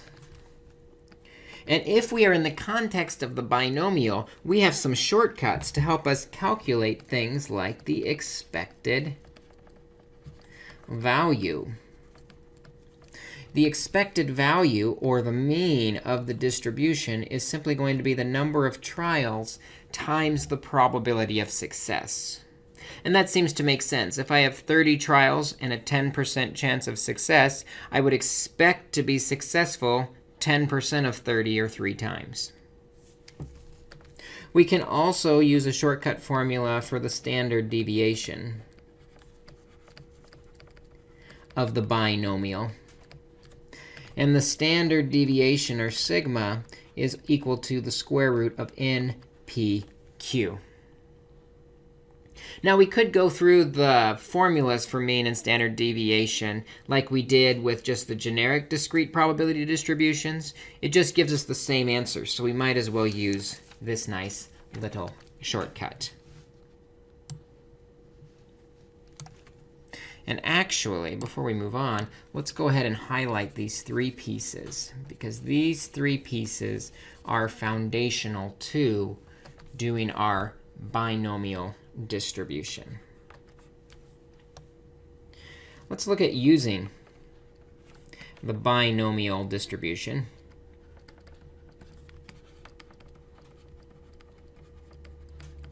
And you notice I never gave the formula for how we actually calculate binomial probabilities. That's because we're going to cheat, and we're going to use the calculator to do all the work for us. In the calculator, the steps that you're going to push on the TI-83 or 84 calculator is you'll hit the second button, and then you're going to hit the what's called the distribution button, which is above the button that actually says vars. So when you hit the second, it gives you the command above the button. The distribution function is what we want to use. And we're going to use the binomial distribution. So then we will scroll down, and there's 2 options for the binomial. The first option is called the binomial PDF, and it opens a parentheses. That one gives us the probability of exactly x successes. The one below it we'll also use is called the binomial CDF. And the C in there stands for a cumulative distribution function. That tells us the probability of up to and including x successes. In other words, with the CDF, if I'm interested in the number 3, if I want 3 successes, the PDF will tell me exactly 3 successes. The CDF will tell me what's the total probability of 3, 2, 1, or 0 successes. All the probabilities up to and including that number. Now, after the parentheses, we do have to enter in the key information. Some calculators have some software that it'll prompt you for the information. But if it doesn't prompt you, you just need to know that the format for both of these is exactly the same. We will use the binomial, and I'm going to do a star because it could be the PDF or the CDF. Both of them are the same. Then the first number you enter will be the number of trials, comma. The next will be the probability as a decimal, comma. Then you'll do x, or the number of successes, and close the parentheses. And that's how we can use the binomial distribution on the calculator. And it's probably easiest to see with an example. And according to the website citydata.com, in Moses Lake, 7.9% of workers carpool to work.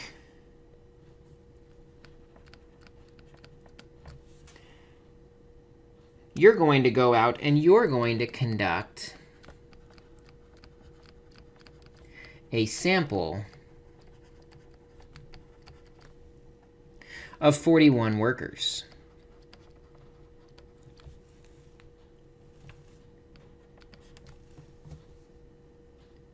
First thing we want to do is identify what is the distribution.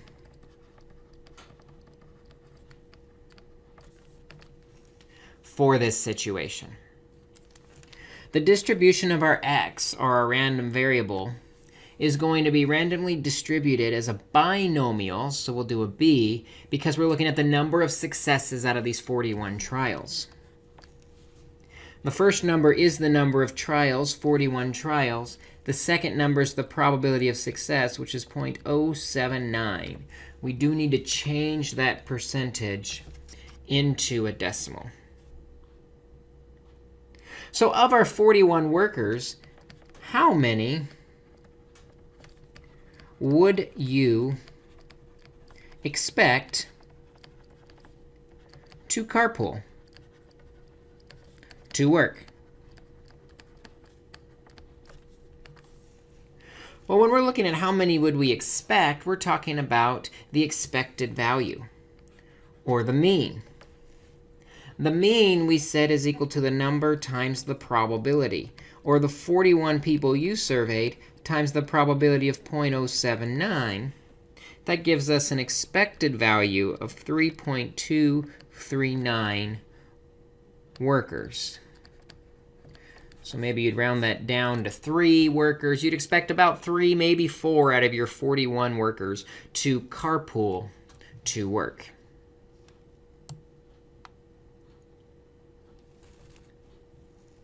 Let's scroll up. We'll come back to the calculator strokes in a minute. What is the standard deviation?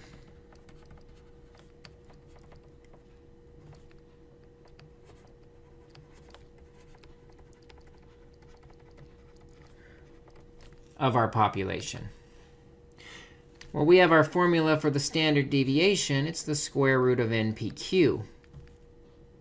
So we'll take the square root of n, the number of trials is 41. P, the probability is 0.079, times Q. Well, Q is the probability of a failure, or the probability of someone not carpooling to work. Well, if 7.9% carpool to work, we can do 1 minus 0.079 to get Q is equal to 0.921. So Q is 0.921. And when we multiply and take the square root, we'll get a standard deviation of 1.727.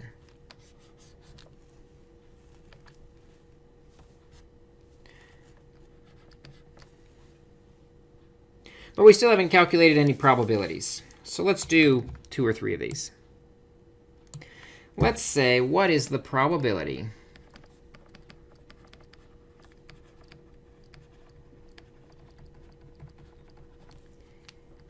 exactly 3 of 41 carpool to work?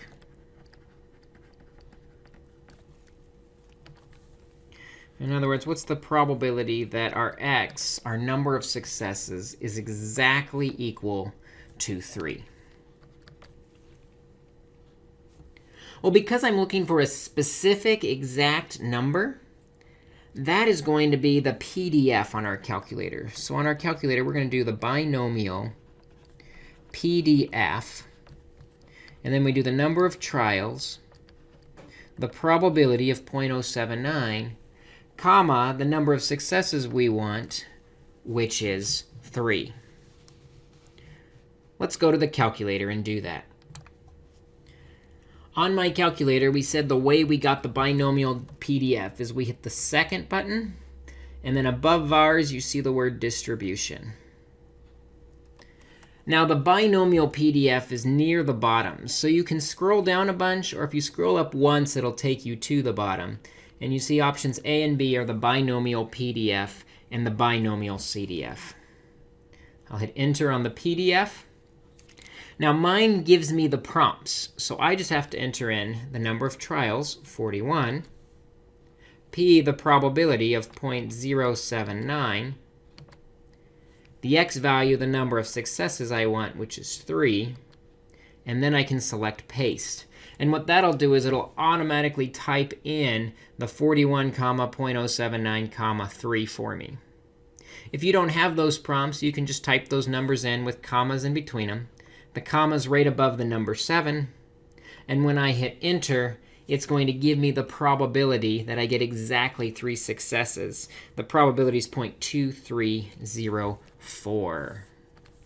And we will always round probabilities to 4 decimal places, 0.2304.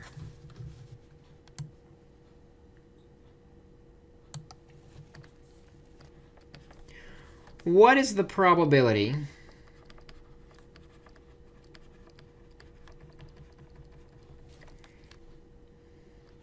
that in my survey less than the expected value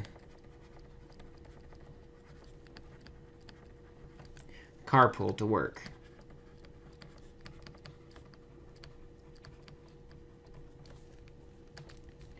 In other words, we want the probability that x is less than the expected value, which we found in part B was 3.293. Well, this is a discrete distribution. You can't have 0.293 people saying, yes, they commute to work. So what we're really saying is the probability that x is less than or equal to the number 3.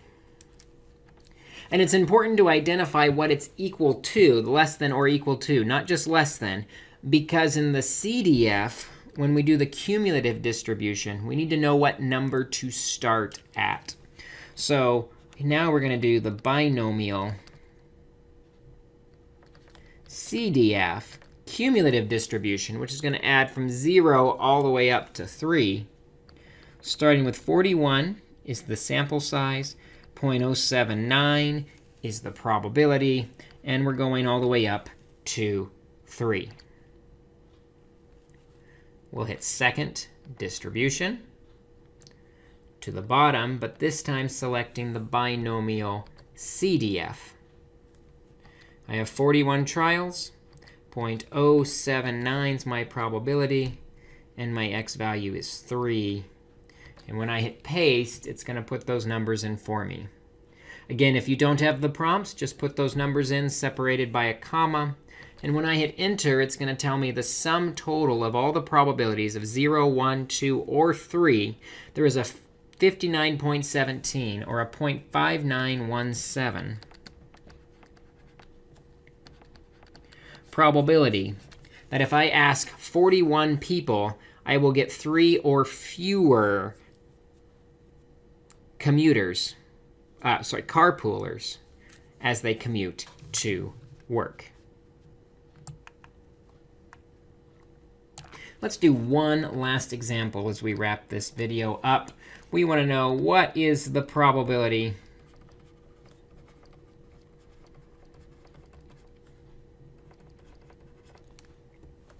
more than 4 carpool?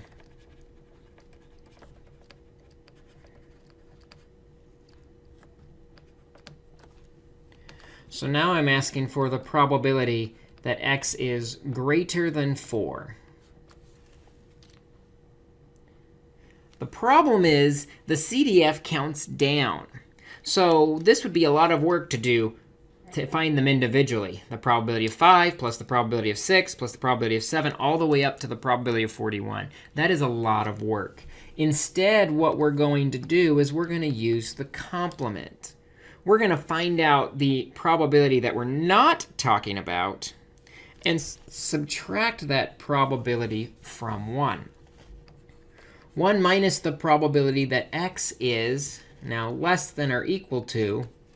And we have to decide what number we're less than or equal to count everything that's not included with the greater than 4. The blue greater than 4 does not include the number 4. So in the complement, we do want to include the number 4. If our probability statement had equality, if it said or equal to 4, then we would have to do the complement, which is the opposite, and to not include 4, and so we'd start at 3. So you really have to be careful to decide what you're going to include.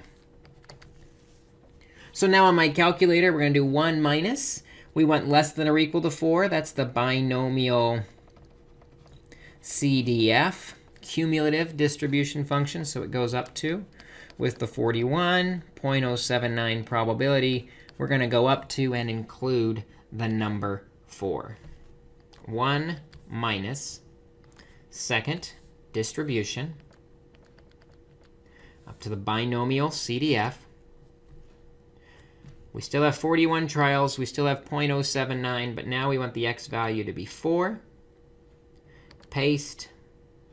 And when I hit enter, 1 minus the binomial CDF gives me a probability of 0.2205. So there's a 22% chance that we would have more than 4 out of 41 workers carpooling to work. That's the binomial distribution. The calculations we'll have the calculator do for us, but we do need to know how to set them up, how to find the mean and the standard deviation, and interpret what pieces are talking about what parts of the binomial. So take a look at a few on your assignment. Come to class ready to discuss it further, and we'll continue to investigate the binomial distribution.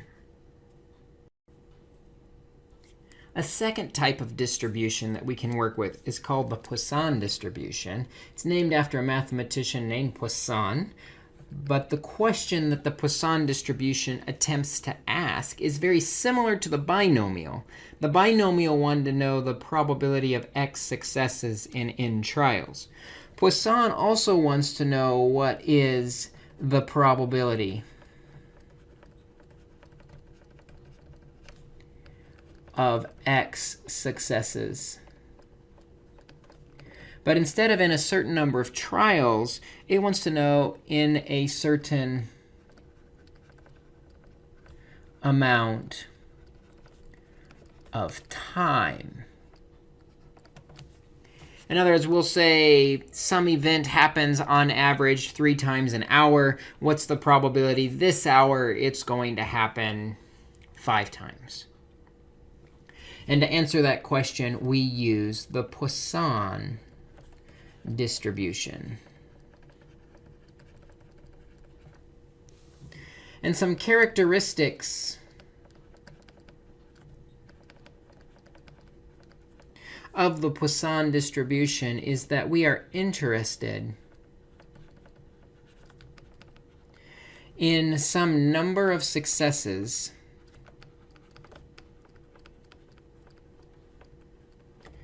in a fixed interval. Usually those intervals are a certain amount of time, a day, a week, a month, a year, but it can be any fixed interval, like an editor might be interested in the number of errors an author makes per page. And so a page is the fixed interval that functions as the time interval. But usually we're talking in the context of time. And we also need to know, or we will have, the average number of successes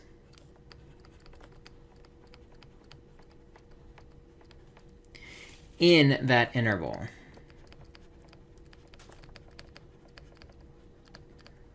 So the editor knows that an author makes, on average, 3 errors per page. The distribution itself, we will notate the distribution very similarly to how we did the binomial. We'll use the x to say that's our random variable, the tilde to tell us it's distributed, but this time, because it's a Poisson distribution, we'll use p to represent Poisson. And the only variable we need for the Poisson distribution is the mean, or the average number of successes in the interval. As you might expect, the expected value is the mean that's given to us. That's no surprise. But the standard deviation turns out to just be the square root of that average. And so these formulas can help us shortcut that process as we attempt to actually use the Poisson distribution. And just like we did with the binomial distribution, when we're using the Poisson distribution, we will actually have the calculator find the probabilities for us. We just need to know how to use the calculator to get the information we want. Very similar to the binomial, we'll hit the second button. And then you're going to hit the vars button, because above the vars, we remember it says distribution. And then we need to select the correct distribution, as there are several in the calculator. Again, near the bottom are going to be the two we'll use. One is called Poisson PDF. And just like the binomial, that gives us the probability of exactly x successes. And then the other one is the Poisson CDF, opening a parentheses. That's the one that gives us the probability of up to and including x successes.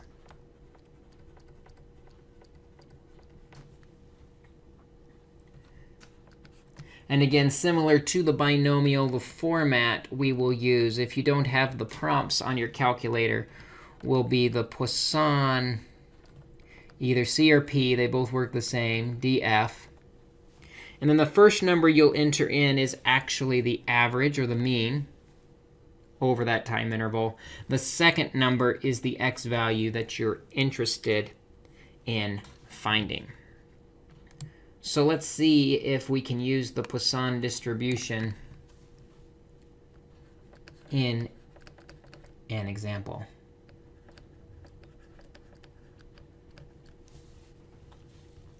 Let's say a certain hospital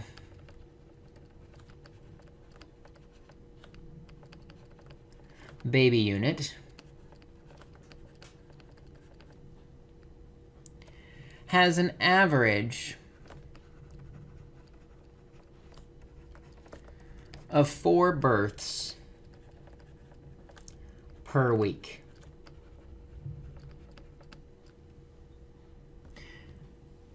And we're going to randomly choose a week. A week is randomly chosen.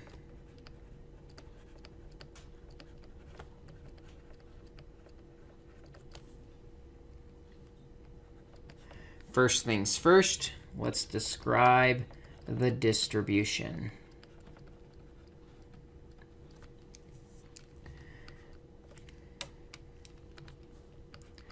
The distribution is a Poisson because we're talking about a time period, an interval, a span of time, 1 week. And in that 1 week, there is an average of 4 births in that week. That is the distribution. Now we can find the expected value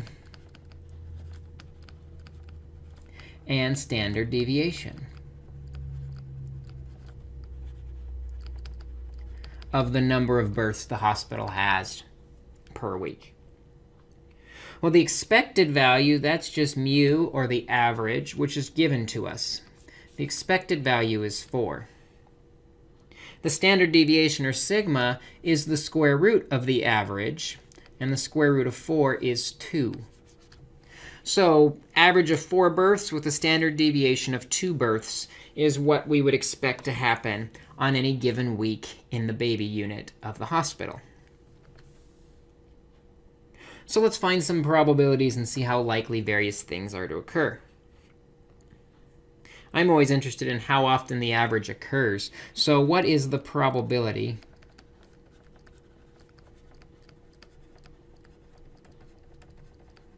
exactly 4 babies are born this week?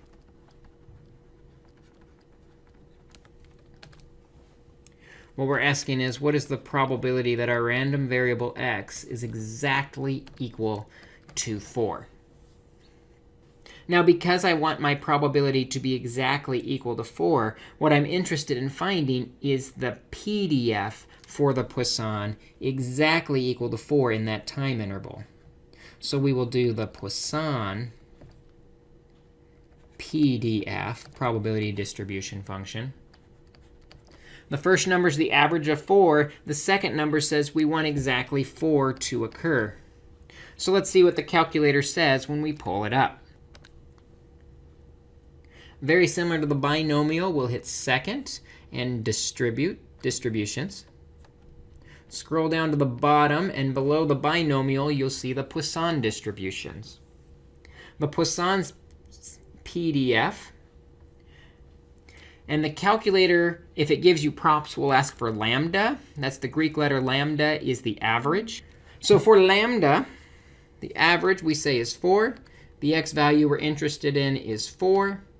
And when we paste, you'll see it puts it in the calculator for me. If you don't have the prompts, again, you can just type in 4, 4 and close the parentheses. The comma's above the 7. And we see the probability that we get exactly 4, even though that's the average, the probability that actually occurs is only about 19.5%, 0.1954 when we round.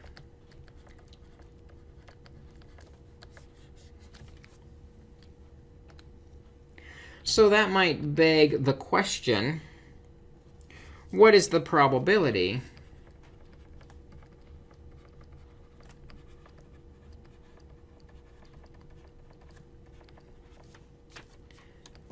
of fewer than 4 births this week? The average of 4 only has a less than 20% probability. What's the probability that x is fewer or smaller than 4? Well, the calculator can only do exactly equal to a number and down. So first, let's identify that we're really looking for the probability that x is less than or equal to, not 4, because 4 is not included, but less than or equal to 3.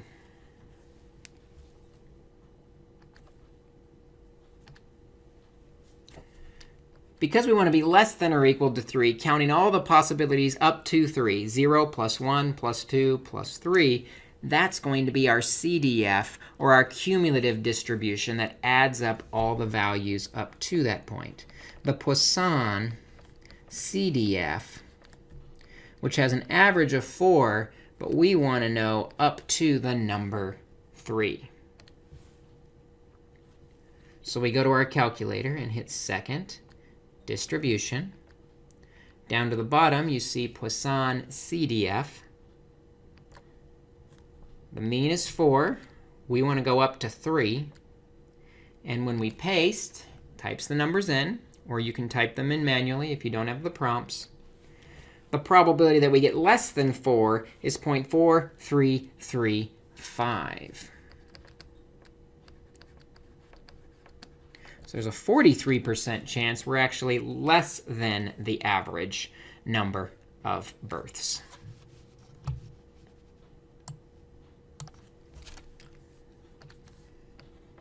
Let's say the hospital can only handle about 1 baby a day, 1 birth a day. It's a small hospital, a small baby unit. So we want to know what is the probability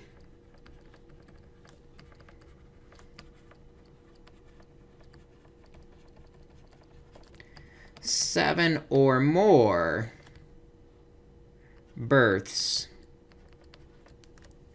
occur this week.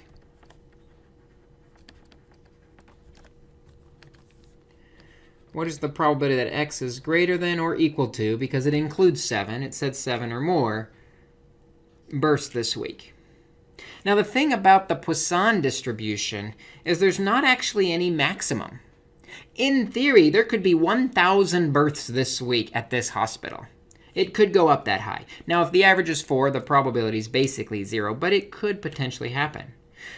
So when we're doing greater than 7, this is actually impossible to calculate straightforward, because we'd have to do 7 plus 8 plus 9 plus 10 plus 11, and we'd have to go all the way to infinity. We can't do that. So just like we did with the binomial, when we want greater than, we're going to actually work with the complement. We're going to do 1 minus the probability that x is less than or equal to the opposite set of numbers. Now, if we're going from 7 up, this time it includes the number 7. So when we count down, we don't want to include 7. So we're going to start at 6 counting down. So in the calculator, we'll type in 1 minus the Poisson CDF, cumulative. It's going to add those all up. The average is 4. And we want to go up to 6. And then we'll subtract all of that off of 1 to get the complement. So we'll type in 1 minus.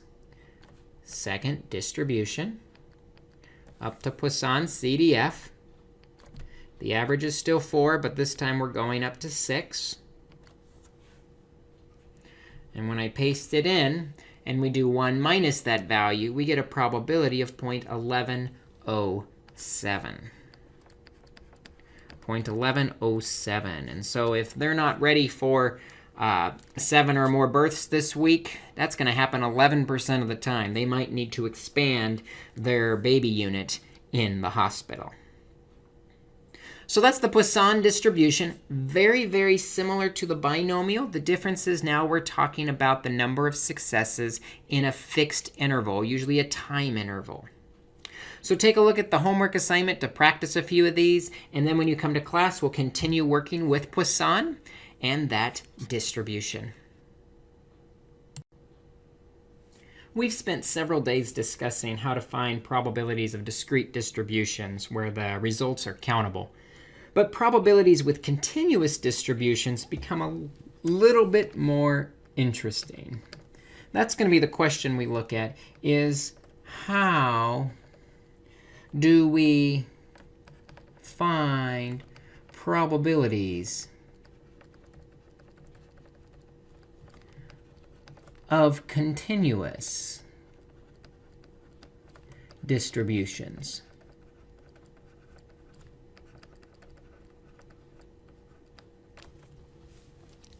Because if it's continuous, we've got to consider every possibility. Between 1 and 2, there are an infinite number of decimals, and we can't add the individual probabilities. So instead, we're going to steal a concept from calculus that says that the probability is simply the same thing as the area under a curve. A really simple example of what I mean by this to help us visualize is probability distribution functions or density functions can be expressed as an equation. Maybe f of x equals 1/2 of x. That is a probability distribution function. Probability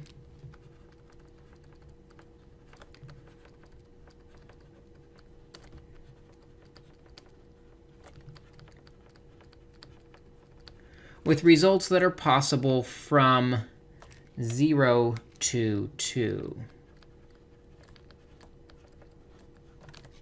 Here's what I mean by that.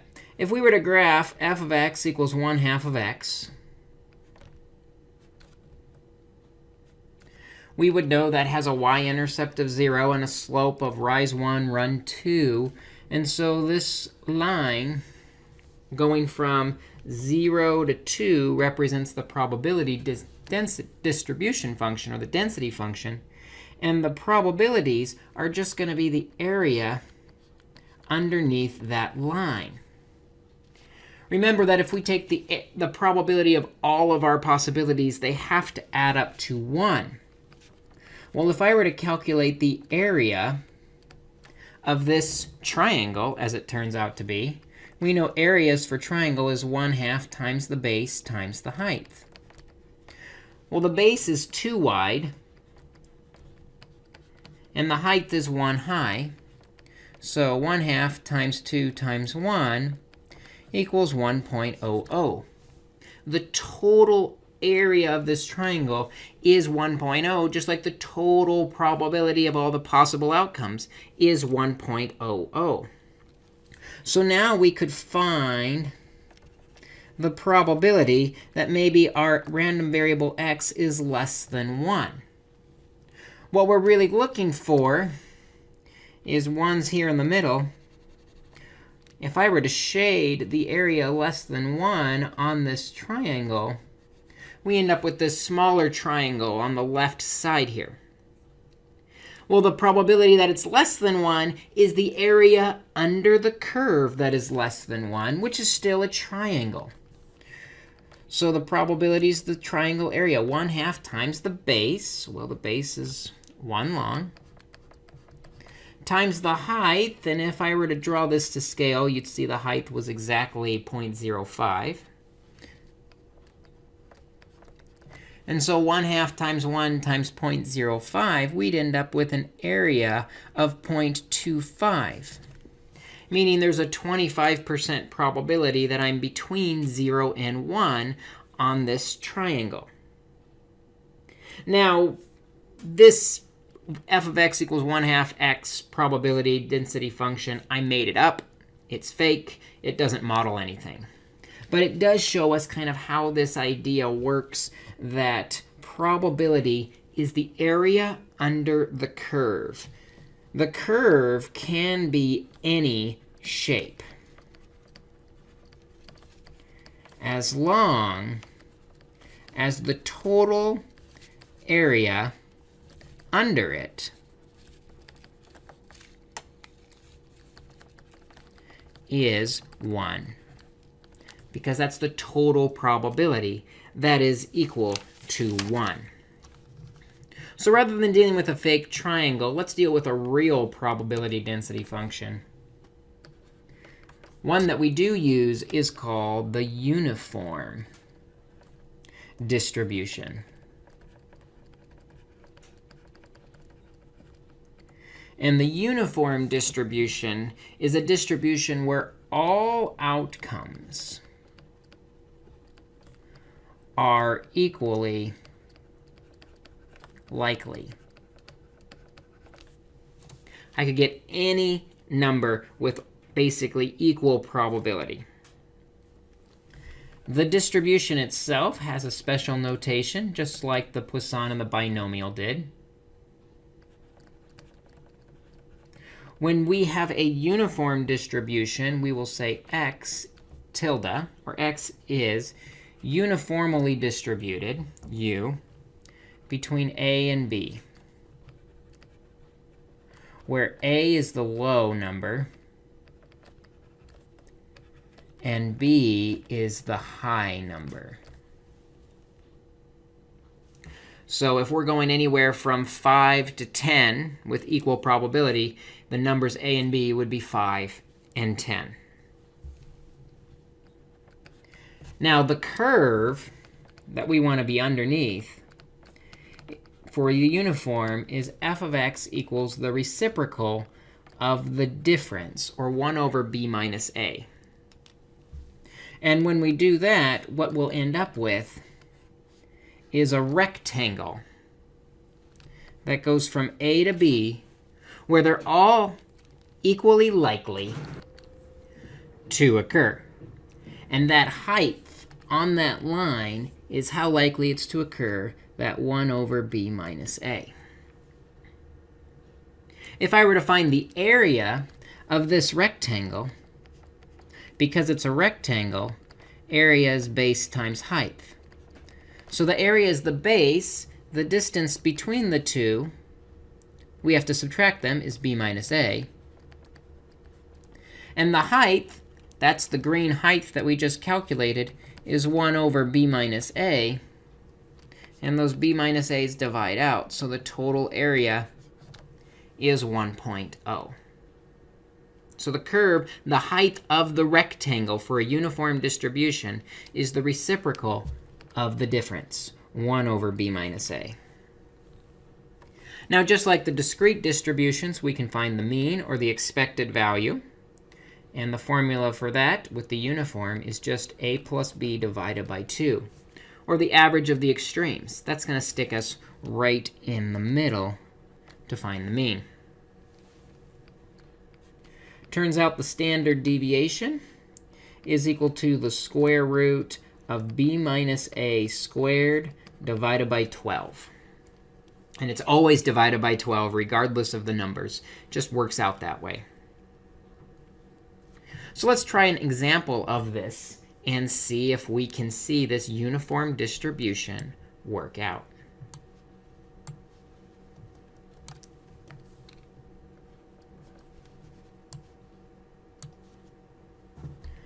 So for example, a plumber estimates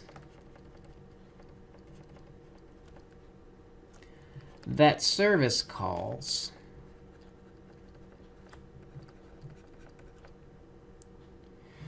are uniformly distributed.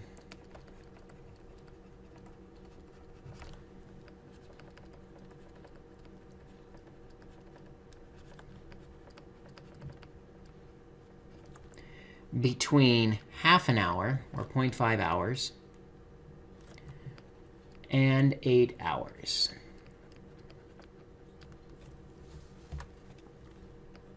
First, let's describe the distribution.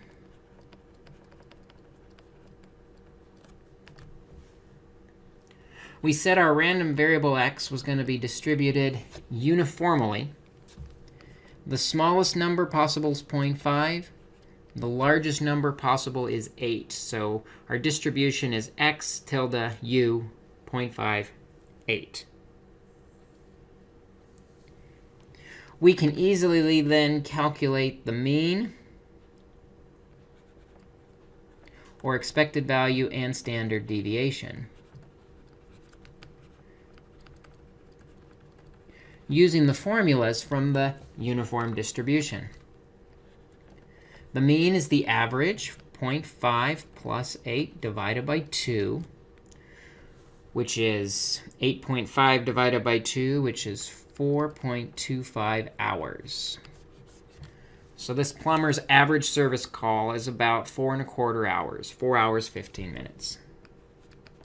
The standard deviation on those service calls is the square root of b minus a, 8 minus 0.5, squared, divided by 12.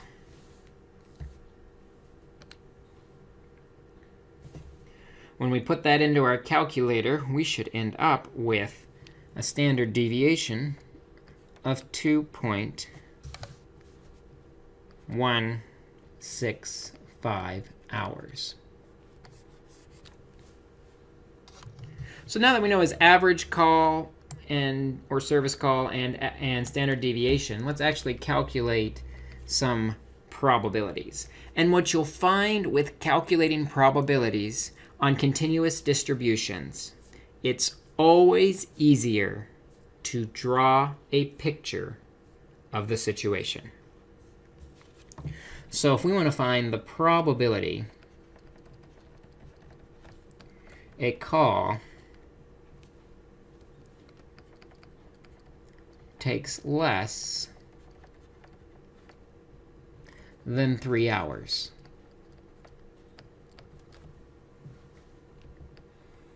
we're going to draw a picture of the probability. It's a uniform distribution, so we know it's a rectangle from a low of 0.5 all the way up to 8. The height is that f of x equals 1 over b minus a, or 1 over 8 minus 0.5, 1 over 7.5. And we can leave that decimal in there. That's OK. Now it's asking for us to find the probability that we're actually less than 3. Remember, probability is area. So if I mark on my graph approximately where 3 is, and we want to be less than 3, it's going to be the area of this rectangle off to the left. So the probability that x is less than 3 is the area of the rectangle, base times height. The base is the distance from 3 to 0.5, or 3 minus 0.5. And the height is what we just found out, the f of x, the 1 over 7.5. And when I put this into my calculator, 3 minus 0.5 in parentheses times 1 over 7.5, we end up with 0.3333. Or about a 1/3 probability that the service call takes less than 3 hours.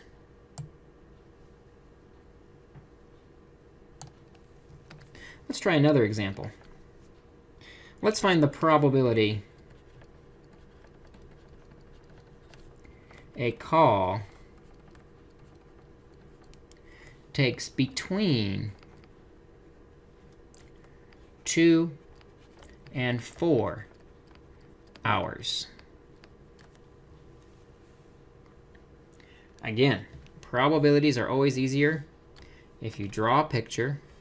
So here's our uniform probability. It doesn't have to be to scale, but it does show the lowest 0.5, the highest 0.8. The height is still 1 over 7.5. But now I want to be between 2 and 4 hours. So between 2 and 4 hours, we're going to shade that area in between. We're looking for the probability that 2 is less than x, which is less than 4, which is just this rectangle. The rectangle is base times height. The base is the space from 2 to 4, or 4 minus 2, times the height, which is 1 over 7.5. Putting that in my calculator, 4 minus 2 is 2 divided by 7.5. We get an area of 0.2667 when we round. So there's about a 26 2/3% probability that a call will take between 2 and 4 hours. We can even find conditional probabilities in much the same way. Let's find the probability a call takes more than 5 hours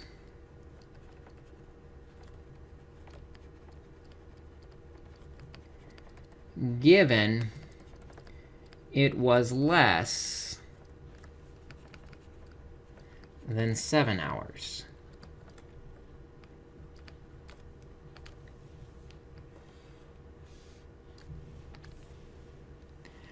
Again, we're going to draw a picture going from 0.5 to 8. with a height of 1 over 7.5. But now I want to be more than 5 given it was less than 7. So we don't really care about this right side. We just want to be less than 7.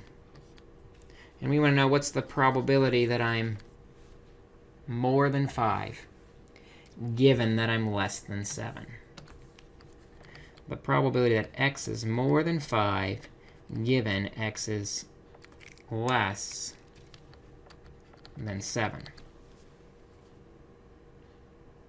Well, with a given probability, we know we look at the probability of both divided by the probability of the given information.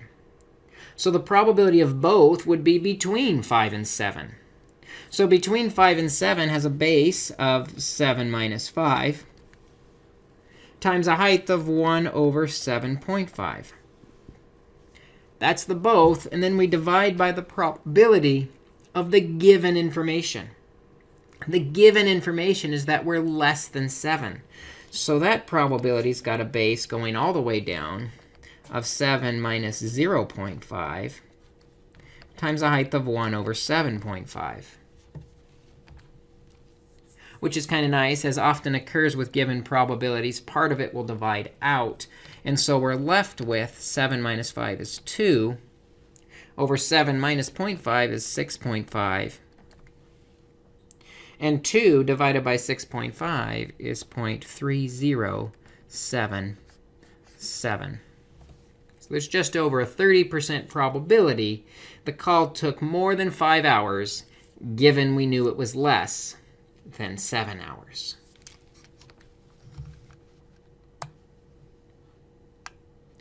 Another concept that we haven't spent much time with is the idea of what's called a percentile.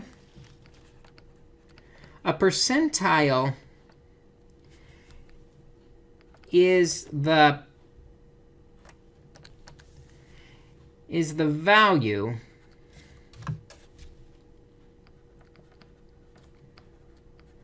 where a certain percent is below the value. You often see this with standardized test scores. If you took a test and you scored in the 80th percentile, that means your score was better than 80% of the participants. So we could find, for our example, let's find the 80th percentile. Or what value has 80% below it. Let's draw a picture. Same picture. It's a uniform distribution, so it's just a big rectangle. The height is still 1 over 7.5, and we're going from 0.5 to 8. But we want to know what value, let's call it k for now, will give us an area that's 0.80, below it. 80% is below it. What value gives us that?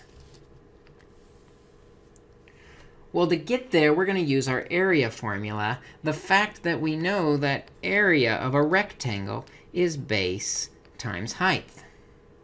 The difference is this time, we know the area. We know the area is 0.80.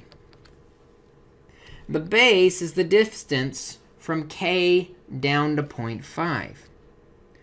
So we'll have k minus 0.5 is the base.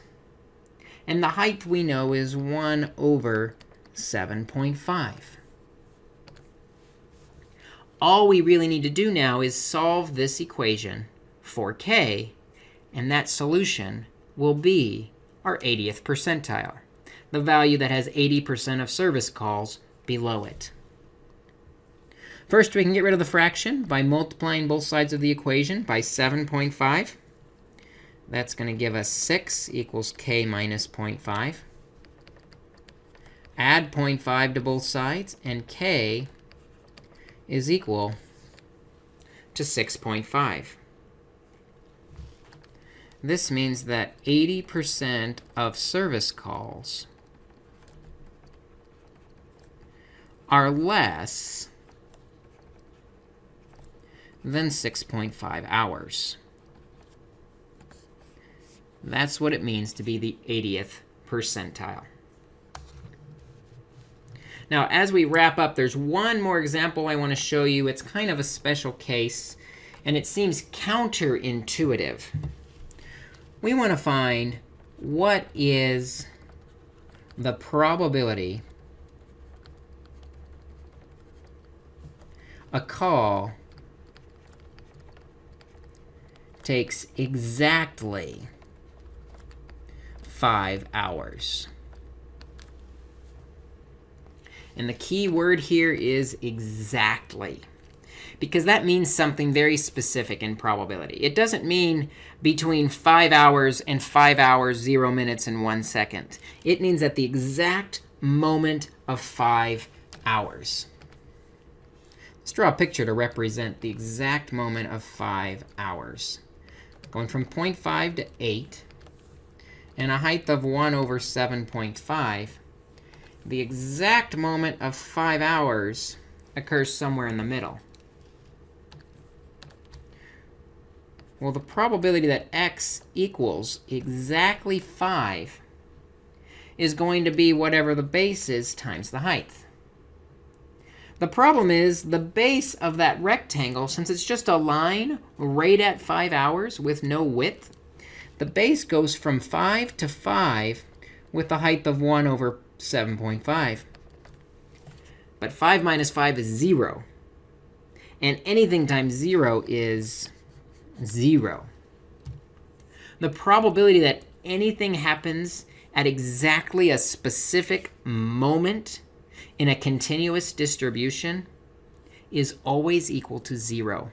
Nothing ever happens at an exact moment. That always happens over a span of time. It could be between 5 hours and 5 hours and 1 second. But that's a span of time.